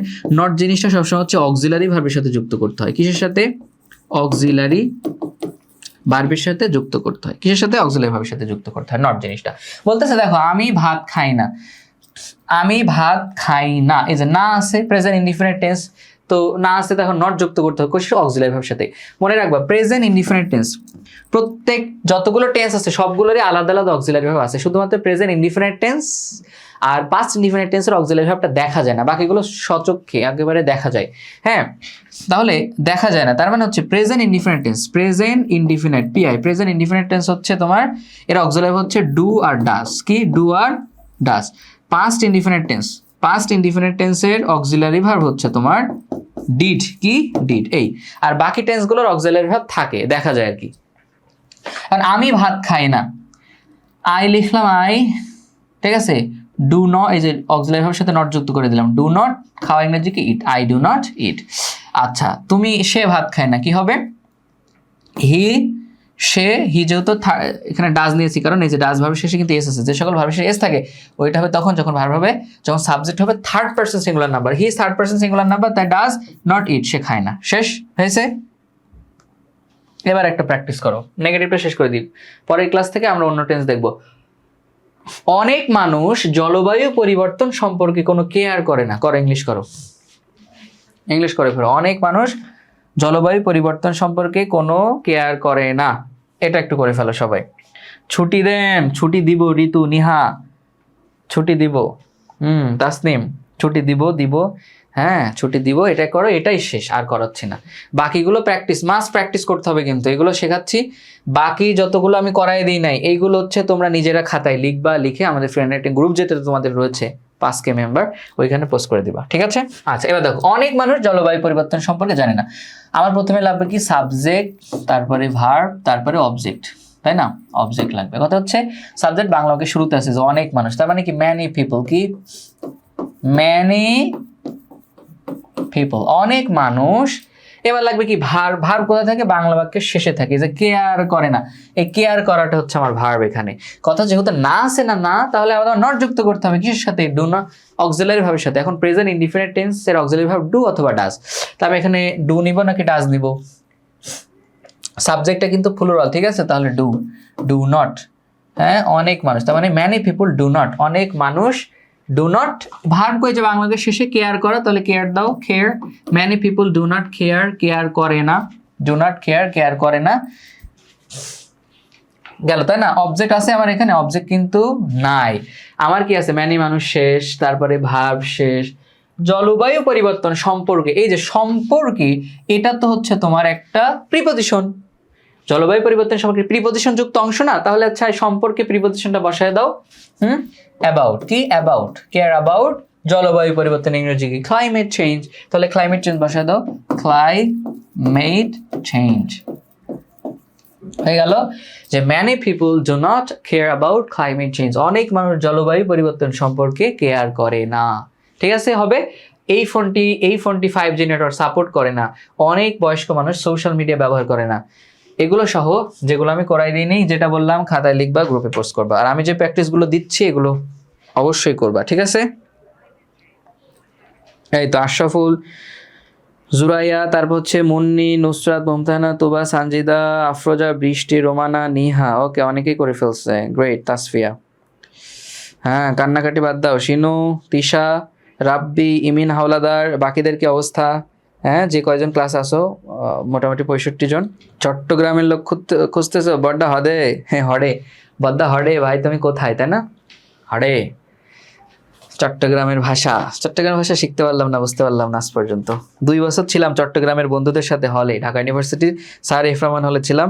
শুধু একটা জিনিসই শিখছিলাম, হ্যাঁ, সেটা হচ্ছে বদ্দা মানে বড় ভাই, হডে মানে কোথায়, আর হডেদ্দে মানে মনে হয় কোথা থেকে, তাই না? হডেদ্দে, বড্ডা হডেদ্দে মানে কোথা থেকে এসেছো। চট্টগ্রামের ভাষা এটা আলাদা একটা ভাষা, আসলে এটা আলাদা একটা রাষ্ট্র ঘোষণা করা উচিত, কারণ আলাদা ভাষা আছে এদের, সো আলাদা রাষ্ট্র হয়ে যাক। আচ্ছা, যাই হোক, রিফাত করছে, মাওয়া, নুসরাত জাহান। আচ্ছা, এখন শেষ। তাহলে আমরা আজকে যেহেতু আর করতে যাচ্ছ না, আপনি রমজান মাস দীর্ঘতম সময় ধরে ক্লাস করাটা তোমাদের জন্য টাফ, তো আমরা আর বেশি সময় নিচ্ছি না তোমাদের থেকে, আমরা এখানে শেষ করে দিচ্ছি। প্র্যাকটিস যেগুলো দিচ্ছি এটা প্রতিদিন করে ফেলবা। Riya, this phone is not support, আমি ইজ নট পড়ালাম সেই ধরে তোমাদের ইজ দিচ্ছ কেন? প্রেজেন্ট ইনডিফিনিট টেন্সের অক্সিলারি ভার্ব ইজ হয় নাকি ডু ডাজ হয়, কোনটা? এই বলে গেলে হবে। প্রেজেন্ট ইনডিফিনিট টেন্সের auxiliary verb do does, past indefinite টেন্সের ডিড, বাকিগুলোর অক্সিলারি ভার্ব জানা যায়। কন্টিনিউয়াসের এম ইজ আর, ঠিক আছে? প্রেজেন্ট ইন কন্টিনিউয়াসের, পাস্ট কন্টিনিউয়াসের ওয়াজ ওয়ার। ওকে, ভুল করা যাবে না তো। সেন্টেন্স মেক না করলে তো বলতে পারবে না ভুল হচ্ছে কি না হচ্ছে। আচ্ছা, যাই হোক, করবা। তো সবাই ভালো থেকো, অনেকেই ক্লাস করেছো, আজকে লাইভে একটু সমস্যা হচ্ছে, এই জন্য পার্টিসিপেন্টের সংখ্যা কম। সমস্যা নেই, এরা হচ্ছে ওয়েবসাইট থেকে দেখে নিবে। তো সবাই ভালো থেকো, অনেক সুস্থ থেকো, আমার জন্য দোয়া করো, কোনো সমস্যা হলে জানাও। আমরা নেক্সট ক্লাস আবার শুক্রবার 8টায় হবে। ইন দ্য মিন টাইম যতগুলো প্র্যাকটিস দেওয়া হবে সবগুলো প্রতিদিন করবা, একটু সময় দাও, প্র্যাকটিস করো। আর তোমাদের কিন্তু আগেই বলে দিয়েছি, প্রতিদিন 2টা করে ভোকাবুলারি আমি দিয়ে দিচ্ছি, এটা অ্যাটলিস্ট মুখস্থ করো, প্র্যাকটিস করো। আর হচ্ছে কোনো একটা টপিক সম্পর্কে লিখবা। আচ্ছা, তোমাদের আমি একটা প্র্যাকটিস দিয়ে দিই আজকে ক্লাসে, যারা ক্লাসে আসো, সেটা হচ্ছে কি, তোমরা করবা যে মাই ফেভারিট টিচার, একদম সহজ একটা একদম 5টা থেকে 10টা বাক্য লিখে আনবা সবাই। প্রতিদিন কোনো না কোনো একটা টপিকের উপর 5টা থেকে 10টা বাক্য লিখতেই হবে, নাহলে ফ্রি হ্যান্ড রাইটিং এটা জীবনেও তোমার হবে না। যদি আমি সব এখনো শেখাতে পারি নাই, টিইএ বাদ গেছে, যদি আমি শেখাইতে পারি নাই সব, তারপরেও এখন থেকে লেখো মাই ফেভারিট, আমার প্রিয় শিক্ষক, তার সম্পর্কে তুমি 5টা থেকে 10টা বাক্য লিখবা। ঠিক আছে? পারবা? এইচএসসিতে পারবা না কেন? অবশ্যই পারবা। তো ঠিক আছে, টাটা, আল্লাহ হাফেজ, সবাই ভালো থেকো, সুস্থ থেকো, আমার জন্য দোয়া করো, তোমাদের জন্য দোয়া থাকবে। আসসালামু আলাইকুম, টেক কেয়ার, বাই বাই, আল্লাহ হাফেজ।